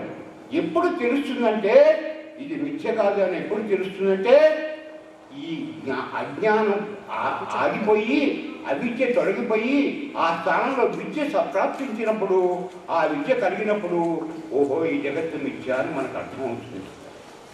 ఏ అజ్ఞానం తొలగాలి, ఏ జ్ఞానం కలగాలంటే అన్నమయ, ప్రాణమయ, మనోమయ, విజ్ఞానమయ, ఆనందమయ కోశాలన్నింటినీ దాటిపోయిన తర్వాత ఏ ఆత్మతత్వం అయితే ఉందో ఆ ఆత్మతత్వం ఏకం అద్వితీయం బ్రహ్మ అనేటువంటి అద్వితీయ తత్వాన్ని మనం ఎరుగుతామని చెప్పి నా కర్రా ఈశ్వరరావు గారు నాకు చెప్పినటువంటి ఆ పాఠం, ఆ చెప్పినటువంటి ప్రబోధం ఇంకా నా స్మృతిపథంలో మెదలాడుతూనే ఉన్నది. అంతేకాక నేను కర్రా ఈశ్వరరావు గారు ఇంకా కొంతమంది మిత్రులు చావలి గోపాలకృష్ణమూర్తి గారి సదస్సులు కంచి వెళ్ళి ఎన్టీ రామారావు గారికి విజయంకుడు నాకు పేరు బాగా గుర్తురావట, ఆయన ఆధ్వర్యంలో మేము అక్కడ యజ్ఞాలు ఆచరించాము. పరమాచార్యులు అక్కడికి విచ్చేసి మనందరినీ ఆశీర్వదించారు. ఆశీర్వదించినప్పుడు కర్రా ఈశ్వరరావు గారు నా గురించి చెప్పారనమాట. ఇంకా దీక్ష చెప్పినట్టు ఒక యువ కవి అండి, ఒక యువ వ్యాఖ్యాత అండి, వేదాంత తత్వాన్ని సుబోధకం చేసుకున్నటువంటి వ్యక్తిని నాకు పరిచయం చేసి మొట్టమొదటి ఆ కంచి పరమాచార్య దగ్గర ఆశీస్సులు నాకు అందించినటువంటి మహనీయుడైనటువంటి మూర్తి శ్రీ కర్రా ఈశ్వరరావు గారు. ఇలా కర్రా ఈశ్వరరావు గారు నా జీవితంలో ఎప్పుడు నా స్మృతిపథంలో వెదురుతూనే ఉంటారు. అటువంటి మహనీయుడి మూర్తిని నేను తలుచుకుంటూ నా జీవితాన్ని ఈ మహత్తరమైనటువంటి ఈ వేదాంత తత్వంలో నిబిడీకృతమైనటువంటి ఈ వేదాంత తత్వజ్ఞుడనై అయినానని నేను అనుకుంటూ ఉంటాను.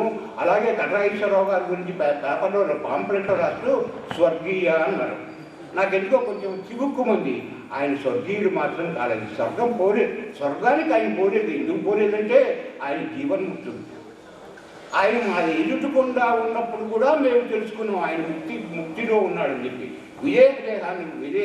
దేహ పతనానంతరం సాక్షాత్తు ఆయన ముక్తుడై ఈ దేహభ్రాంతిని, ఈ మనోభ్రాంతిని, ఈ చిత్తభ్రాంతిని, ఈ బుద్ధిభ్రాంతిని ఇవన్నీ వీడి ఆత్మతత్వంలో ఐక్యమైపోయిన ఆయన నిజంగా ఆ ఆకలి సీతారామ శాస్త్రి గారు భగవద్గీత ఉపన్యాసం చెప్తున్నప్పుడు కార్పణ్య దోషోపద స్వభావ పృచ్ఛామి త్వం ధర్మ సంగూఢ చేసరా యశ్రేయస్య నిశ్చితం బ్రూహి శిష్యస్యేహం శాశ్వాంత ప్రపన్నమహం అన్నటువంటి శ్లోకాన్ని ఆయన శ్రవణం చేస్తూ దానికి తాను వ్యాఖ్యానం చేస్తున్నప్పుడు చాలా ఆనందాన్ని మేము అనుభవిస్తున్నాం. కార్పణ్య దోషోపద స్వభావ, ఓ కృష్ణ పరమాత్మ, నేను కృపణత్వము అనేటువంటి మోహంతో దోషంతో కొట్టుమిట్టాడు. కృపణత్వం అంటే దయ, జాలి.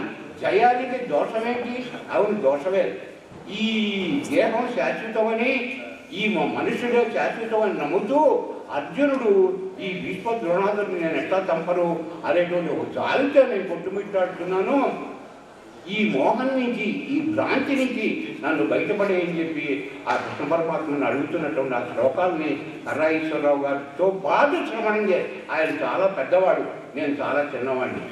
అన్ని విధాలా జ్ఞానవృద్ధుడు, వయోవృద్ధుడు అయినటువంటి ఆ మహనీయులైనటువంటి వ్యక్తులతో దశక రామారావు గారు నిజంగా ఆ నైమిషారణ్యం అనదగ్గటువంటి ఆ పటాపన రవీంద్రనగర్ అన్నటువంటి ప్రాంతంలో కర్రా ఈశ్వరరావు గారితో కొన్నేళ్ళు సాహచర్యం చేయగలిగినటువంటి అదృష్టం నాకు సంప్రాప్తించింది. అట్లాగే ఆదిభట్ట నారాయణ దాస్ గారి సభలో విజయనగరంలో జరుగుతుండగా, ఒక సభ జరుగుతుండగా ఆయన హార్ట్ అటాక్ వచ్చి పడిపోతే ఆయన విశాఖపట్నం హాస్పిటల్లో చేర్పిస్తే నాకు తెలిసి నేను గుంటూరు నుంచి విశాఖపట్నం వెళ్ళా వాళ్ళు చూడటానికి, హాస్పిటల్లో చూడటానికి వెళ్తే వాళ్ళు నాకు ఎవరు చెప్పారో కానీ వాళ్ళ అబ్బాయో అమ్మాయో ఎవరు చెప్పారు, మిమ్మల్ని చూడటానికి నేను గుంటూరు నుంచి వచ్చానని చెప్పని మాత్రం చెప్పవాకండి, ఓహో నన్ను చూడటానికి గుంటూరు నుంచి రావాల్సినటువంటి స్థితిలో నేను ఉన్నానా అన్నటువంటి బాధ నాకు కలుగుతుంది అని చెప్పారు. అప్పుడు నేను చెప్పాను, ఏంటయ్యా నువ్వు విశాఖపట్నం రావటం ఏంటని అడిగాను.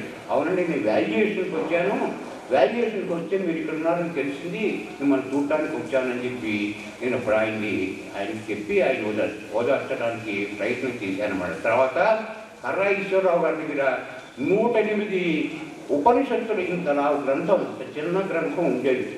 ఆ గ్రంథాన్ని వారి నాన్నగారైనటువంటి కర్రా వెంకట్రావు గారు నిత్యం పారాయణ చేసేవాట. నేను వేదాంత పంచదశి, ఈ భాగవతం ఇవన్నీ గ్రంథాలు రచించేటప్పుడు, అంతేకాదు అధ్యయనం చేసేటప్పుడు కూడా ఏం సందేహం వచ్చినా ఈశ్వరరావు గారు ఒకసారి నాకు ఆ పుస్తకం ఏమయ్యా నీకు ఇది ఖాయంగా ఇవ్వట్లేదు, 2 రోజులకి ఇస్తాను, 3 రోజులకి ఇస్తాను, 4 రోజులు ఇప్పుడు ఇస్తాను, వచ్చే వారం ఇస్తానండి, వచ్చే వారం తీసుకుంటానని చెప్పి ఆయన దగ్గర తీసుకొచ్చి అవన్నీ నేను అధ్యయనం చేసి మళ్ళీ కర్రా ఈశ్వరరావు గారితో వాటిలో ఉన్నటువంటి తత్వాన్ని, వాటిలో ఉన్నటువంటి జ్ఞానాన్ని డిస్కస్ చేస్తూ కాలం కొనసాగిస్తూ ఉండేవాడిని. కానీ చివరికి ఆయన విజయనగరం వెళ్ళేటప్పుడు కూడా ఆ 108 ఉపనిషత్తుల యొక్క గ్రంథాన్ని నాకు ఇస్తూ, ఇది నీకు ఇవ్వట్లేదు, ఇది నీ దగ్గర దాచిపెట్టు, నేను వచ్చి మళ్ళీ తీసుకుంటాను అని చెప్పినటువంటి వ్యక్తి మళ్ళీ రాలేదు, నా దగ్గర తీసుకోలేదు. ఆ గ్రంథం నా దగ్గరే ఉంది. ఆ గ్రంథాన్ని నేను కర్రా వెంకటరావు గారు మరి ఏ జన్మలో, ఆ కర్రా ఈశ్వరరావు గారు ఏ జన్మలో ఉన్నటువంటి అనుబంధమో వారు పారాయణ చేసినటువంటి ఆ గ్రంథాన్ని నేను ఈ వాటికి పారాయణ చేస్తూ ఆ పారాయణలో తాదాత్మ్యతలో, ఆ పారాయణలో ఆ భక్తి ప్రపంచంతో నా జీవితాన్ని గడుపుకుంటూ ఉన్నాను. మరి ఈ జీవితానికి ఆ కర్రా ఈశ్వరరావు గారు ఇచ్చినటువంటి ఆశీర్వచనం అదే మహత్తరమైనటువంటి ఆశ్చర్యం. నా భార్య కూడా ఇవాళ ఆవిడ కూడా లేదు, నా భార్య కూడా ఏమమ్మా రాఘవమ్మ, మా ఆవిడ పేరు రాఘవ కుమారి, ఏమమ్మా రాఘవమ్మ తల్లి దాంట్లో అది మంచి కాఫీ ఇవ్వమ్మా అని చెప్పాను. అలాగే కోకంటి సీతారామాచార్య గారి దగ్గర కూడా రామాయణం ఆయన చదువుకున్నారు. రామాయణంలో అశోకవనంలో సీతమ్మ వారు కన్నీరు కారుస్తుంటే కోకంటి సీతారామాచార్య గారు కన్నీరు కారుస్తూ ఆ ప్రసంగం చెప్పారు. ఆ ప్రసంగం వింటూ ఈశ్వరరావు గారు చెల్లించిపోయేవాడు. ఎప్పుడైనా ఒక సహృదయమైనటువంటి వ్యక్తికి తాత్కాలం ఏమిటంటే మంచి పద్యం చదివినప్పుడు, మంచి కవిత్వం చదివినప్పుడు, మంచి ప్రసంగం విన్నప్పుడు హృదయం ఏ హృదయం అయితే ఆర్ద్రం అవుతుందో, ఏ హృదయం అయితే చెమ్మగలుగుతుందో ఆ హృదయమే నిజమైనటువంటి తాత్వికమైనటువంటి హృదయం అని చెప్పి పెద్దలు చెబుతుంటారు.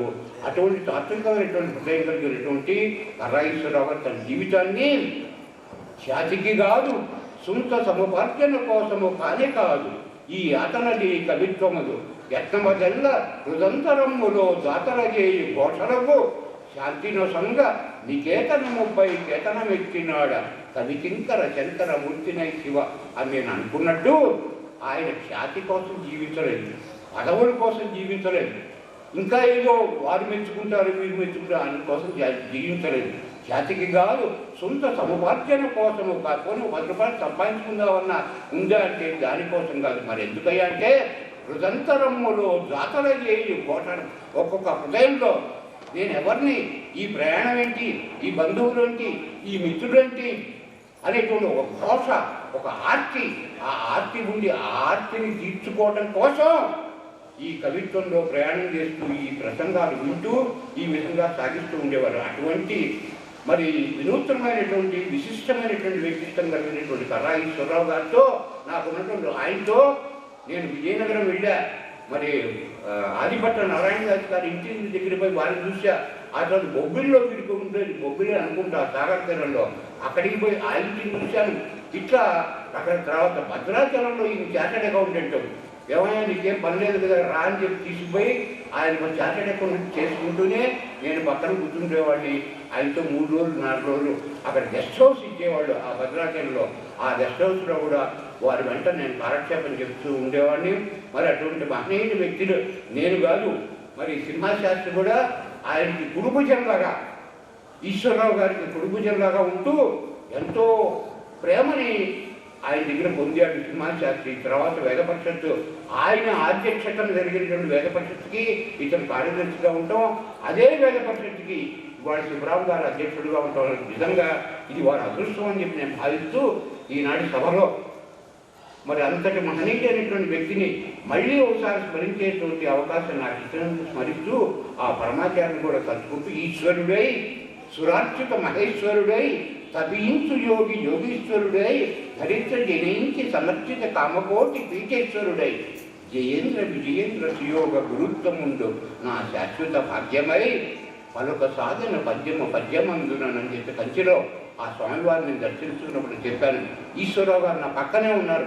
ఆయన తను ప్రోత్సహించేవాడు. చెప్పగా ఇంకా పద్యం చెప్పు అంటుంటే కదిలే దేవుడు కంచిలో ఉన్న వెలుగై కనిపించే ఏనాడు, కదిలే దేవుడు కంచిలో ఉన్న వెలుగై కనిపించి ఏనాడు నా మదిలో భక్తి తరంగ డోలికలు నిర్మాలిని చర్చై సంపదలై స్పందనలై స్రవించే గురు చిత్పాదము పాధేయమై సదసత్పాక విభక్త మంత్రమై సత్సౌభాగ్యమై రంజిరని చెప్పి ఆ విధమైనటువంటి పద్యాలతో ఈశ్వరరావు గారు నేను చెప్పినటువంటి పద్యాన్ని ఆదరిస్తూ ఆ విధంగా నన్ను ఆశీర్వదించినటువంటి ఆ వ్యక్తి సభలో ఈనాడు ప్రసంగించేటువంటి అవకాశం నాకు కలిగినందుకు ఆ పరమేశ్వరుడు ధన్యవాదాలు సంరక్షించుకుంటూ మీ వద్ద సెలవు తీసుకుంటున్నాను.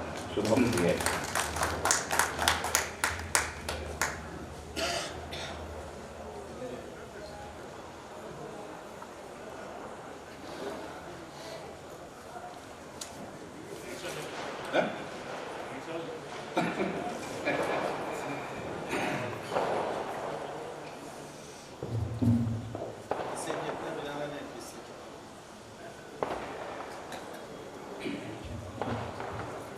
ఇవాళ సమావేశంలో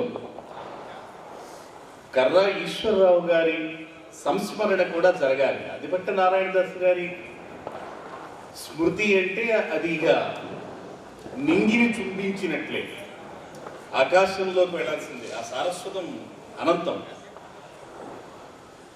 కానీ కర్రా ఈశ్వరరావు గారి అనుబంధాన్ని ఒక్కసారి స్మృతిబద్ధంలో తెచ్చుకుని పరిచయం చేయగలిగిన పెద్దలు ఉన్నారు ఇక్కడ.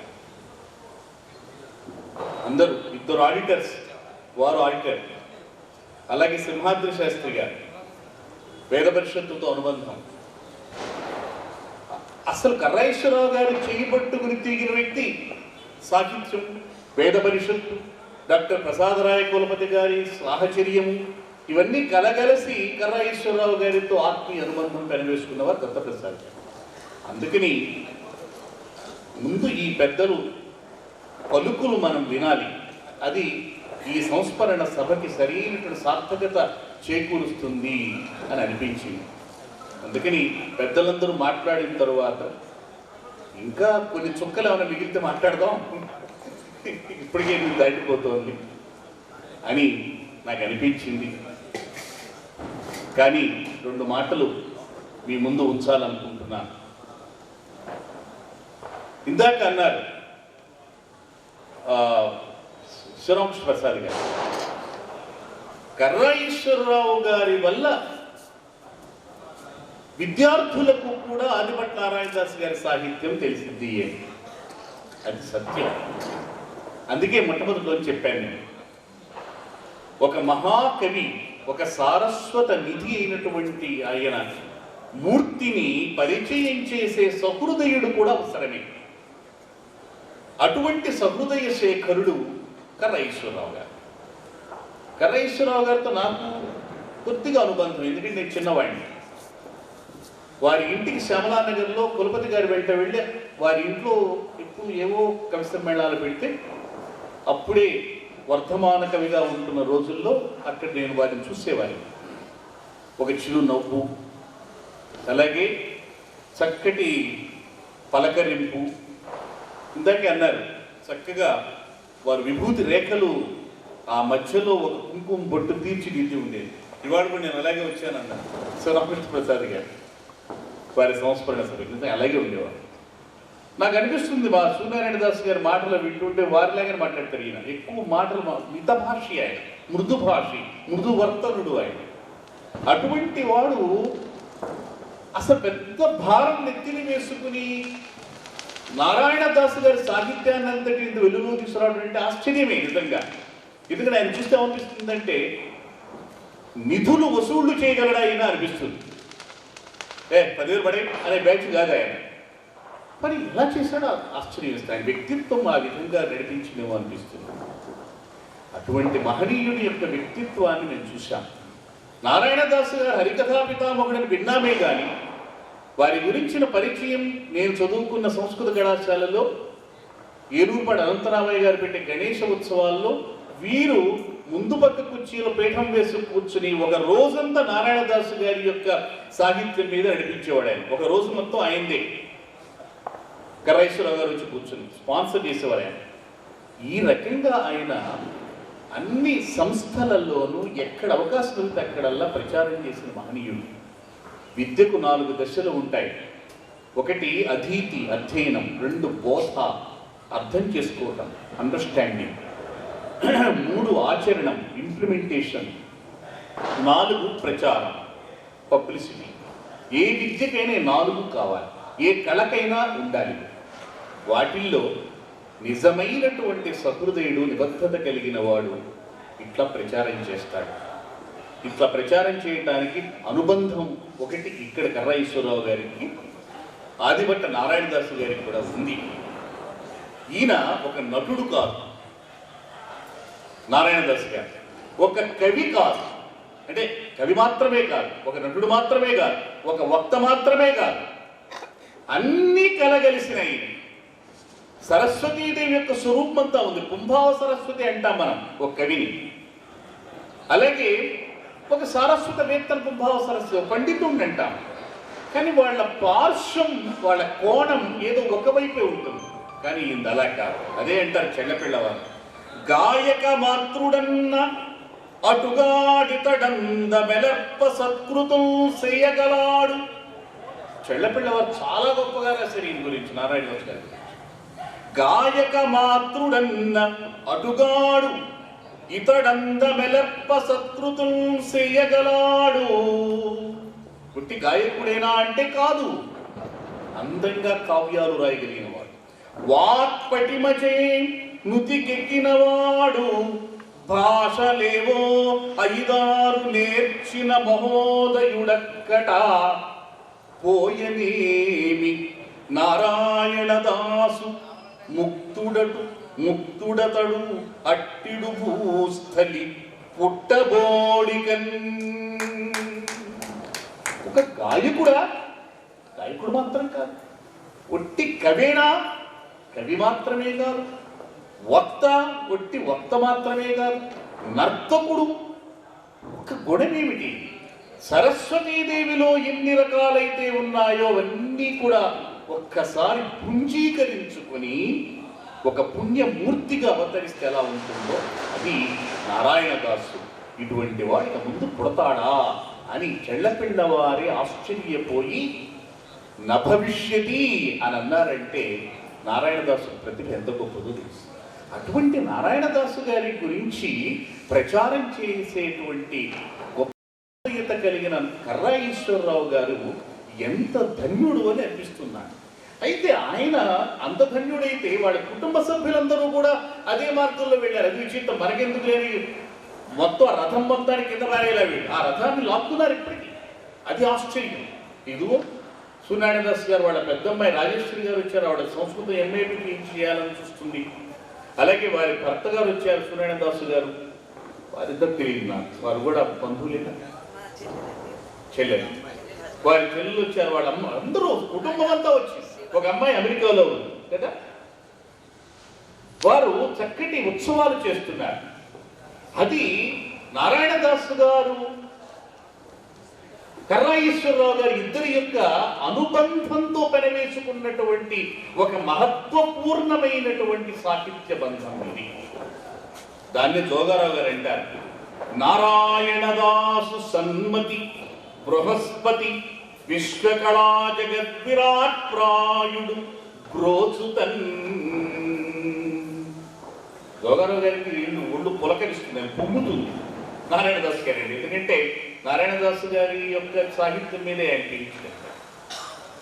అందుకని ఆయన్ని విశ్వకళా జగత్ విరాట్ ప్రాయుడు అన్నాడు. మామూలు విషయం కాదు, సమస్తమైన కళల యొక్క విరాట్ స్వరూపం. మనమరాలి మగండవు, అది అసలు బంధం.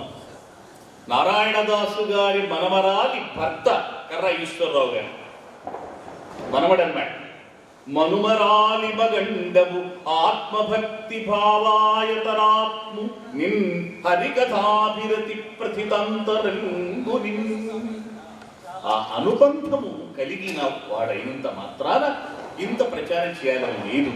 వారికి ఆ హరికథా సాహిత్యం మీద కలిగినటువంటి మొక్కవోని అభిమానం, ఆసక్తి, ఆరాధన ఇవన్నీ కలగలిసి ఇంత గొప్ప సంస్థగా ఏర్పరిచి ప్రచారం చేశారు ఆయన. అందుకని కర్రా ఈశ్వరరావు గారు ప్రాతస్మరణీయులు. లలిత కళావళి సురభిళాత్ముడు. కర్రా ఈశ్వరరావు గారు ఎటువంటి వాడంటే లలిత కళావళి సురభిళాత్ముడు. ఆయన కళల మీద అభిమానం ఉండి ఉంటుంది. ఎందుకంటే వీణావాదనం ఇవి కూడా నేర్చుకున్నారు వీళ్ళు పిల్లలు, ఆయన నేర్పించాడు. ఎందుకంటే ఆయనకు ఆసక్తి లేదే వీళ్ళకి రావు కదా. లలిత కళావళి సురభిళాత్ముడు సంతత సత్యసంధుడు ఉజ్వలమతి వేదకంఠుడు. వేదకంఠుడు అంటే వేదము అధ్యయనం చేసిన వాడు, వేదమాతను తన కంఠసీమలో అలంకరించుకొని వేదమాతను అర్చించండి అని ప్రచారం చేయటం కూడా వేదకంఠుడే. కాబట్టి వేద పరిషత్తు సారథిగా ఆయన ఆ వేదమాత ప్రచారానికి ఆయన తన కంఠ స్వరం ద్వారా ప్రచారం చేసిన వాడు. వేదకంఠుడు దానదయార్ద్ర ధర్మ దోహలకృతి స్నేహశీలి బహిరంతర బంధుర శీలవాన్మనోలలితుడు నంచు నిన్ను నిరలంకృతిగా నిజమాడి మెచ్చదన్ అన్నాడు కర్రేశ్వరరావు గారి గురించి జోగారావు. ఆ గుణాలన్నీ పరిపూర్ణంగా కలిగినటువంటి వాడు కర్రేశ్వరరావు. అటువంటి మహనీయమైన చరిత్ర కలిగినటువంటి వాడు నారాయణదాసు గారి గురించి వాడవాడలా ప్రచారం చేశాడు. నిజంగా చేయదగింది. ఈరోజు హరికథ అంటే ఎవడు ఉండడు, కానీ ఒకనాడు హరికథ అంటే మరి జనం వేల కొద్దీ వచ్చేవాడు. కానీ అటువంటి హరికథ అంతకు ముందు లేదా అంటే ఉంది, కళలన్నీ ఉంటాయి. ఆంధ్ర సాంస్కృతిక వైభవానికి 2 గొప్ప కళలు ఉన్నాయి, ప్రక్రియలు మీ అందరికీ తెలుసు. ఒకటి అవధాన విద్య, 2 హరికథా ప్రక్రియ. ఈ 2 ఇంకెక్కడా లేవు, ఏ రాష్ట్రం లేవు. భారతీయ సంస్కృతిలో ఏ ఇతర రాష్ట్రాల సంస్కృతులలోనూ ఇటువంటి ప్రక్రియలు 2 కనిపించవు. వేరే వేరే చిన్న చిన్న మార్పులతో తర్వాత వచ్చినాయేమో, కానీ మన ఆంధ్ర సాంస్కృతిక వైభవానికి 2 కూడా తలమాలికాలు. అవధాన విద్య, ఇటు హరికథ. ఈ 2 కూడా చాలా కష్టమైనవి. కానీ ఒక అవధాన విద్యలో పండితులు బాగా దాన్ని ఎంజాయ్ చేస్తారు, ఆస్వాదించే శక్తి పండితులకు. సరే, అక్కడ అప్రస్తుత ప్రసంగం లాంటివి కొన్నింటి వల్ల పామర్లు కూడా బాగా చప్పట్లు కొడతారు, ఎంజాయ్ చేస్తారు. అవధాని కాస్త చమత్కృతి తెలిసిన వాడైతే వాటికి సమాధానాల వల్ల వాళ్ళు కూడా చప్పట్లు కొడతారు. కానీ హరికథ అలా కాదు. అటు పండితుల్ని ఇటు పామరుల్ని అందరినీ ఒకేసారి రంజింపచేయగలిగినటువంటి సంగీత, సాహిత్య, నృత్య, చమత్కార, వక్తృత్వాది కళా సమాహార సౌందర్య సార సర్వస్వరమణీయ స్వరూపం హరికథ. అంత గొప్ప, అటువంటి గొప్ప కళ ప్రక్రియ అంతకు ముందు లేదా అంటే ఏదో ఉంది కొద్దిగా, ఏదో హరికథా గానం, ఎవరో ఏదో భాగవతంలో కథలు గజేంద్ర మోక్షం లాంటివి చెప్పి వెళ్ళిపోయేవారు.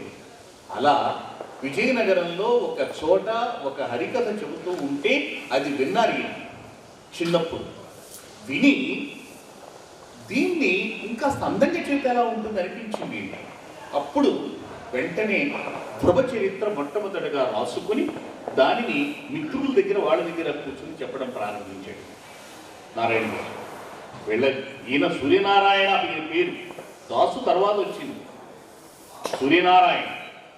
వీరి నాన్నగారు సూర్యోపాసకుడు ఆయన, కాబట్టి ఆ సూర్యోపాసన వల్ల ఈయనకి సూర్యనారాయణ అని పేరు పెట్టారు. వెంకట చైని శాస్త్రి గారు సూర్యోపాసకుడు ఆయన. కాబట్టి ఆ సూర్య తేజస్సు ఎక్కడికి పోతుంది? సూర్యోపాసన అనేక ఫలితాలను ఇస్తుంది, మనకు తెలియదే కాదు. శ్రీరామచంద్రుణ్ణి గెలిపించినటువంటిది సూర్యోపాసన, ఆదిత్య హృదయం. సకల కళలకు అది ఆటపట్టు అయినటువంటి సూర్య మంత్రం. అటువంటి సూర్యోపాసన లబ్ధ ప్రసాదుడే జన్మించాడు తల్లిగారి యొక్క ఉపాసన వల్ల, ఆవిడ కోరటం వల్ల అరసవెల్లిలో ఇందా చెప్పారు. కాబట్టి అటువంటి అద్భుతమైన ప్రతిభా సంపన్నుడు ఈయన ఏం చేశాడు అంటే ఆ చిన్నతనంలోనే ఒక కళకు శ్రీకారం చుట్టాడు. ధ్రువ చరిత్ర ప్రారంభం ఈయన జీవితంలో. ఆ ధ్రువ చరిత్ర విని అందరూ కూడా బ్రహ్మాండంగా ఉందన్నారు. అక్కడి నుంచి ఈయన ప్రయాణం, ఈయన ప్రస్థానం ప్రారంభమయ్యింది.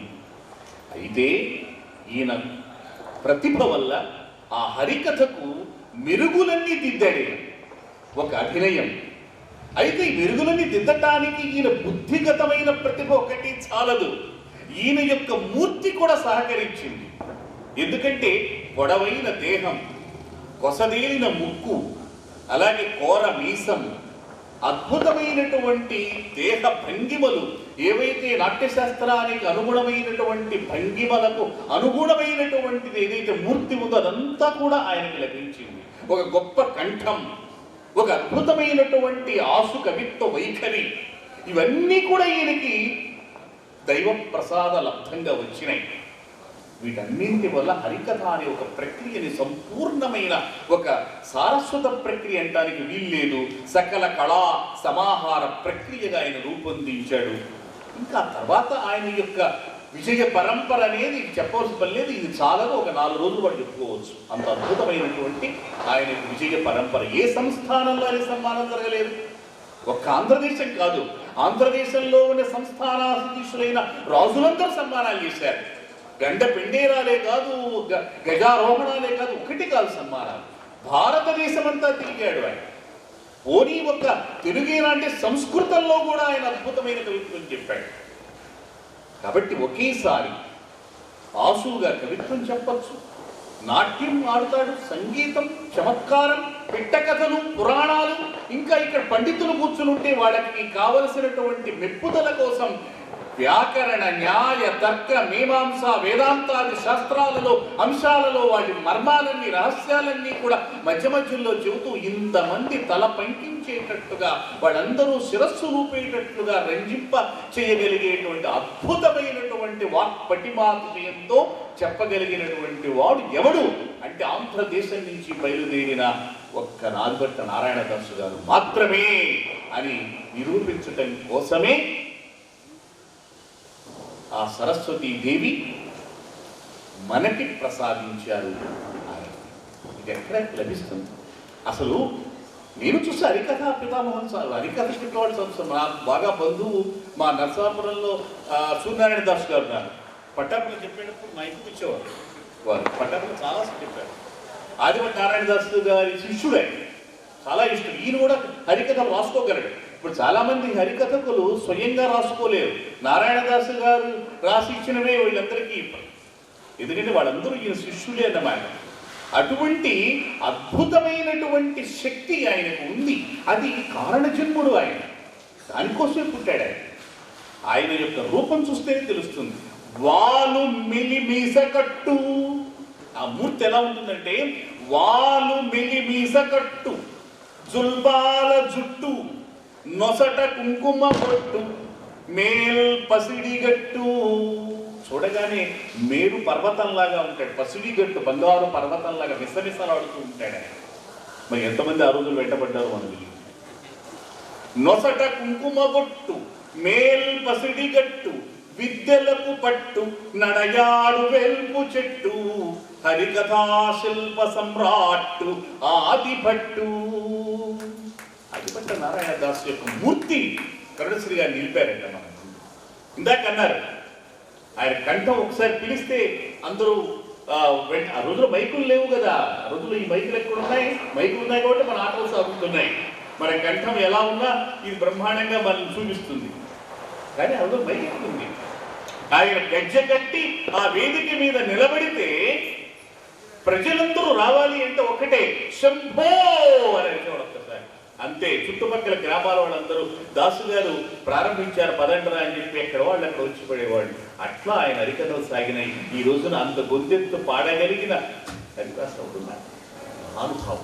గంభీరమయ్యని శంభో నినాదము దిగ్దిగంతాల ప్రతిధ్వనించి, శంభో అనే ఒక్క నినాదం ఉంటే అది ఆ రోజులు ప్రతిధ్వనించింది.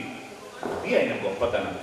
కాబట్టి ఆదిభట్ట నారాయణదాసి గారు ఆ ప్రక్రియను సృష్టించటమే కాదు, తాను సృష్టించినటువంటి ఆ హరికథా ప్రక్రియకు అనుగుణంగా సరస్వతీదేవి వచ్చి ఇదిగో ఈ ఆంధ్రదేశంలో నడయాడిందేమో అని అనిపించేటువంటి అద్భుతమైనటువంటి ప్రతిభాశాలి. అటువంటి వారిని కర్రాయేశ్వరరావు గారు తన తాతగారు అయినంత మాత్రాన్ని ప్రచారం చేయాలని ఎక్కడుందండి? ఎంతమంది వారసులు తమకి అటువంటి సాంస్కృతికమైన సంపదను ప్రచారం చేసేటువంటి వాళ్ళు ఎంతమంది ఉన్నారు ఈ లోకల్లో? ఆయనకు అటువంటి భాగ్యం లభించింది కర్రాయేశ్వరరావు గారు. చిరుతాళముల జత చేధరించిన జాలు, లయతాళములు శుభోదయము పలుకు, కాలి గజ్జలు కింత ఘల్లు మనంజాలు, భరతమ్ము నీ ముందు శిరసు వంచు.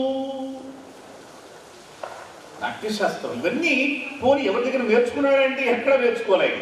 ఈయన FA పూర్తయిపోయింది, అందరితో ఆపేసరి. నేను ఎవరి దగ్గర నేర్చుకోలే. స్వయం శక్తితో సంపాదించినవి అన్ని కళలు కూడా. పోనీ సంస్కృతంలో వ్యాకరణాది శాస్త్రాలు ఏ గురువు దగ్గర కూర్చొని నేర్చుకున్నాడంటే అది లేదు. స్వయంగా అవన్నీ చదివిన వాడి. తెల్లవారుజాము 4 గంటల వరకు ఆయన గ్రంథ పఠనం చేసేవాడు. 4 గంటల నుంచి ఆయన 7, 6:30, 7 వరకు ఆయన నిద్రపోయేవాడు. ఆ తర్వాత లేచి మళ్ళీ అనుష్ఠానాలు చేసుకుని మళ్ళీ ప్రారంభం. అటువంటి మహనీయుడు స్వయంగా రాసినటువంటి వాడు. ఈయన తారకం అని ఓ సంస్కృతంలో కావ్యం రాశాడు. చాలా గొప్పది కావ్యం. తారకం అనే ఆ కావ్యంలో వ్యాకరణ శాస్త్ర సంబంధమైనటువంటి విశేషాలు ఒకటి కాదు, రెండు కాదు. వ్యాకరణప్పుడు అందులో విజయనగరంలో తాతా సుబ్బరాయ శాస్త్రి గారు ఉన్నారు. ఆయన మహాపండితుడు. ఆయన అక్కడ సంస్కృత కళాశాలలో అద్భుతమైనటువంటి పండితుడు తాతా సుబ్బరాయ శాస్త్రి గారు. నేను విజయనగరం విజయభావన అనే సంస్థలో ఒక ఉపన్యాసం పెడితే నాకు వెళ్ళినప్పుడు కావాలని వెళ్ళి నారాయణదాస్ గారు ఇల్లు చూసి వచ్చాను, గురజాడ ఇల్లు చూశాను. అలాగే తాతా సుబ్బరాయ శాస్త్రి గారు అక్కడ అధ్యాపకుడుగా ప్రిన్సిపాల్గా పనిచేసిన కళాశాల కూడా వెళ్ళాను లేరు. కానీ అవన్నీ చూసి నేను ఒక్కసారి విశ్వాస సత్యనారాయణ గారు అన్నారులే, ధ్వజస్తంభోలే నిలిచానంటాడు. అంటే ఒక్కసారి నా ఆంధ్ర సంస్కృతిని నేను స్మరించుకుంటూ ధ్వజస్తంభంలాగా నిలబడిపోయానంటాడు. అలా నేను కూడా ఒక ధ్వజస్తంభంలాగా నిలబడిపోయి అనుభూతికి లోనయ్యాను ఇవన్నీ చూసి. నారాయణదాస్ గారి ఇల్లు, అటు గురజాడ ఇల్లు, తాతా సుబ్బరాయ శాస్త్రి గారు పాఠాలు చెప్పినటువంటి వేద సంస్కృత పాఠశాల, ఇవన్నీ కూడా వీళ్ళందరూ ఎవరు? మనము నిరంతరము ఆరాధించదగినటువంటి మహనీయులు, ప్రాతస్మరణీయులైన వారు. వీణ తంత్రుల మునివ్రేళ్లు సోకిన చాలు, సంగీత వాహిని పొంగి పొరలు. ఆయన వీణావాదన కూడా చేశాడు. ఎందుకంటే సంగీతం ఈయనకి రాదన్నారు కొంతమంది. అప్పుడు ఆయన ఒక వాద్యాన్ని వశీకరించుకొని వీణావాదనంలో ఆయన అరితీరాడు. ఆయన ఎక్కడ హరికథలో లయ తప్పినట్టు, తాళం తప్పినట్టు ఉండేది కాదు. ఎన్నో సవాళ్లను ఎదుర్కొన్నాడు ఈయన, ఒకటి కాదు, రెండు కాదు. గొప్ప గొప్ప సంగీత విద్వాంసులు కూడా ఈయన ముందు సవాలు చేశారు. కానీ అన్నింటిని తట్టుకుని మెప్పించి ఆయన అందరి యొక్క మెప్పుదలలు పొంది, మన్ననలు పొంది హరికథా పితామహుడుగా నిలబడ్డాడు. ఒకసారి తాతా సుబ్బరాయ శాస్త్రి గారిని షష్ఠి పూర్తి చేశారు. మహాపండితులందరూ వచ్చారు. కుప్పస్వామి శాస్త్రి గారిని ఒక పండితుడిని కూడా పిలిచారు అతిథిగా. అప్పుడు అక్కడ వాళ్ళందరూ కూడా హరికథ పెట్టారు. అప్పుడు ఈయన ఆ హరికథ అంతా కూడా పండితులకు మాత్రమే పనికొచ్చేది చెప్పాడు. ఆయన కుప్పస్వామి శాస్త్రి ఒకటే అన్నారు, ఆయన ఏమో భోజుడిని మేము చూడలేదు, భోజుడి ఆస్థానంలో ఉండేటువంటి నవరత్నాలను మేము చూడలేదు మేము, అలాగే విక్రమాదిత్యుడి ఆస్థానంలో కాళిదాసాది కవుల్ని మేము చూడలేదు.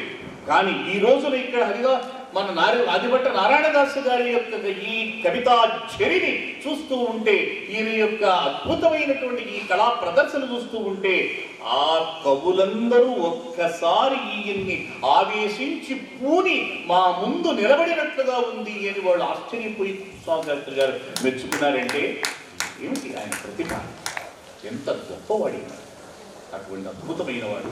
గంటంబుగూని క్రీగంటగాంచిన చాలు, కవితని ఎదుట సాక్షాత్కరించు, నేటి కథకులందు నీ పేరు చెప్పక గజ్జ కట్టువాడు కానరాడు, తెలుగు వెలుగు దేశ దేశాల నింపిన హరికథా పితామహ నమోస్తు. హరికథా పితామహుడు దేశ దేశాలకు వ్యాపింపజేశాడు. అటువంటి హరికథా ప్రక్రియకు ఊపిరులూది ఉజ్వలమైనటువంటి ఆంధ్ర సంస్కృతి వైభవాన్ని మరి మనకు అందించినటువంటి మహనీయుడు ఆయన. కాశీ శతకం గురించి నా చేత మాట్లాడించాడు. ఇక్కడ 2 రోజులు మాట్లాడాను కాశీ శతకం గురించి. ఇదే వేదిక ఒకసారి 4-5 ఏళ్ళు అయినట్టుంది.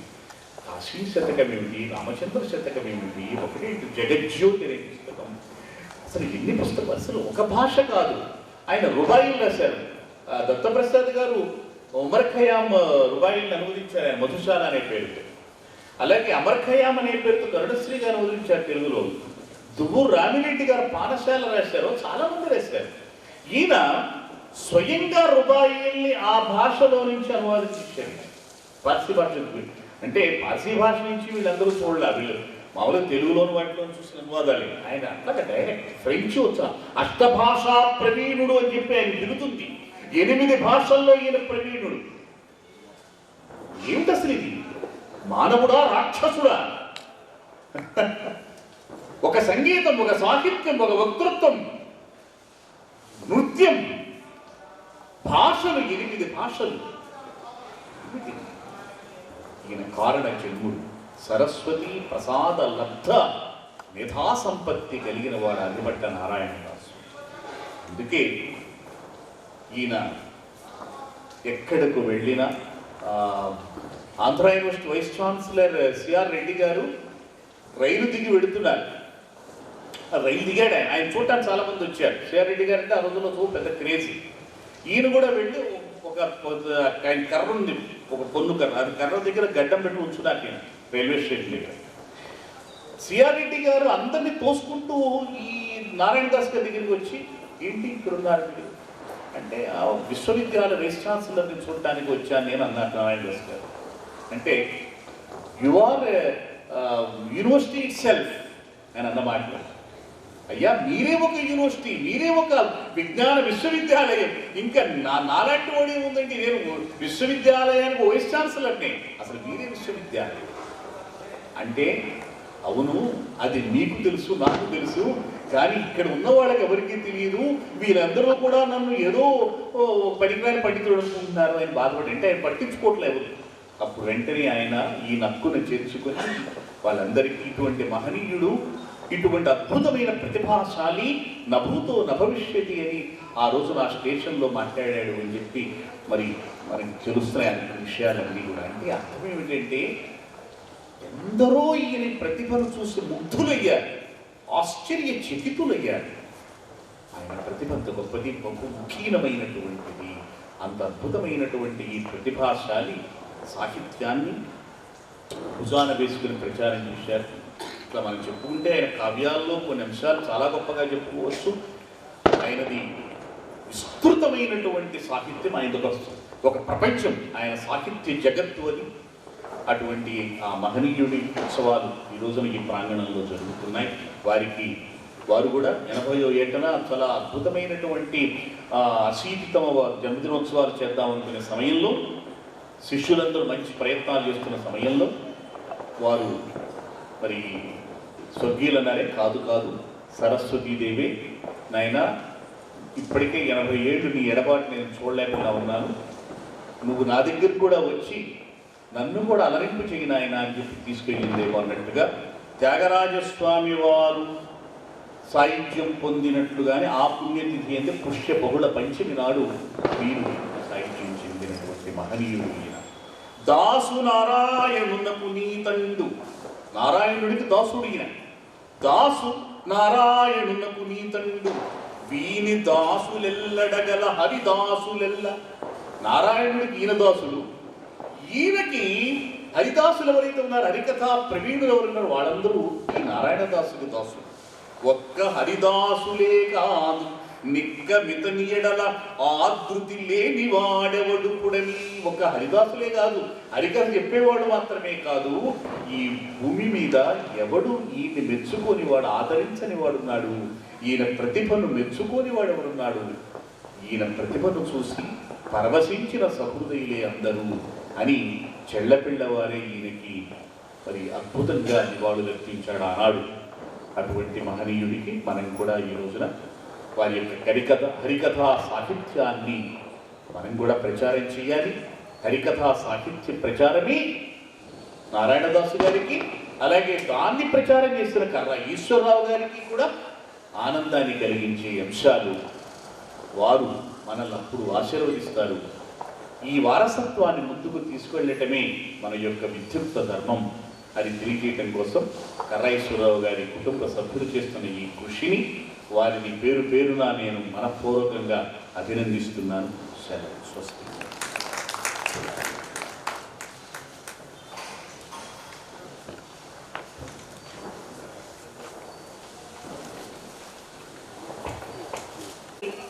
పూర్ణ పురుషుడు, హరికథా పితామహ శ్రీమద్ అద్దాడ ఆదిభట్ల నారాయణదాస్ గారి పేరు మీద ఈ కళా పరిషత్తును స్థాపించి నారాయణదాస్ గారి సాహిత్యాన్ని, హరికథలను కూడా ప్రచారం చేయడానికి మా నాన్నగారు ఈ సంస్థ వ్యవస్థాపక అధ్యక్షులు శ్రీ కర్రా ఈశ్వరరావు గారు అవిశ్రాంతంగా నిరంతరం కృషి చేసినట్లుగా ఈనాటి మా ఆహ్వానాన్ని మన్నించి విచ్చేసినటువంటి సభను అలంకరించిన పెద్దలందరూ కర్రా ఈశ్వరరావు గారి వ్యక్తిత్వాన్ని, వారు ఈ పరిషత్తుకు చేసిన సేవలను, అలాగే వేద పరిషత్తుకు వారు అందించిన సహాయ సహకారాల గురించి ఎంతో అద్భుతంగా ప్రసంగించినందుకు, వారందరికీ మా ఆహ్వానం మన్నించి విచ్చేసినందుకు మా పరిషత్తు కృతజ్ఞతలు తెలియజేస్తూ, పరిషత్తు తరఫున శిర సత్కారాన్ని అందించవలసిందిగా శ్రీ కర్రా సూర్యనారాయణ గారిని ఆహ్వానిస్తున్నాను. అమ్మా చూసుకోమని జాగ్రత్తగా.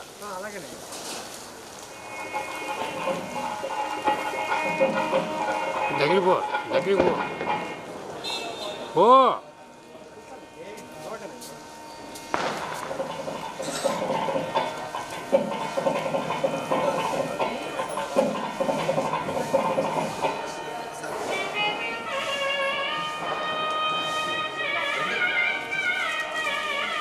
ముందుగా శ్రీ దత్తప్రసాద్ గారికి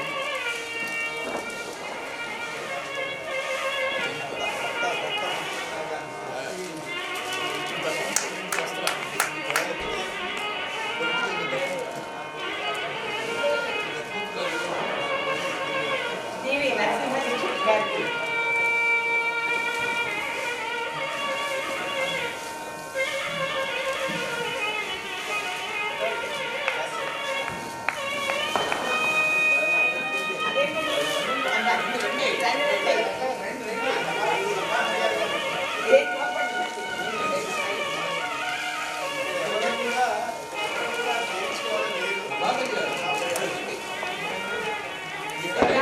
ప్రసాద్ గారికి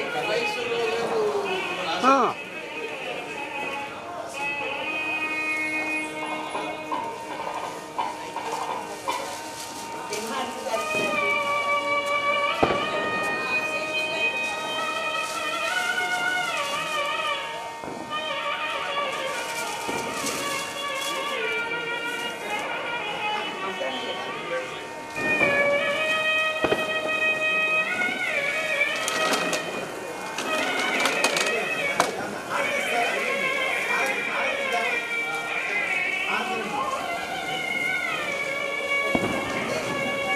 అమ్మా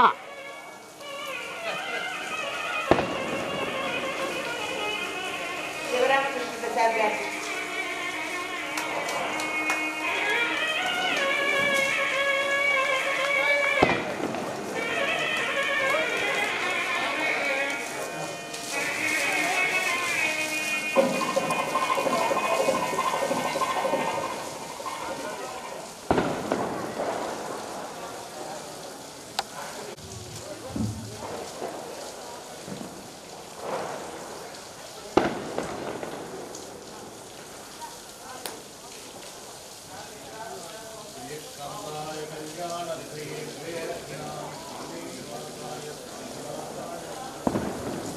ఏడుకొండలవాడ వెంకటరమణ గోవింద గోవింద, బృందావనవాస శ్రీనివాస గోవింద గోవింద.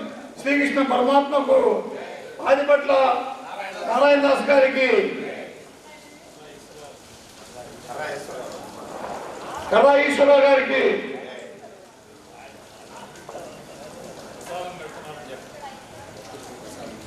భక్తులకు మనవి.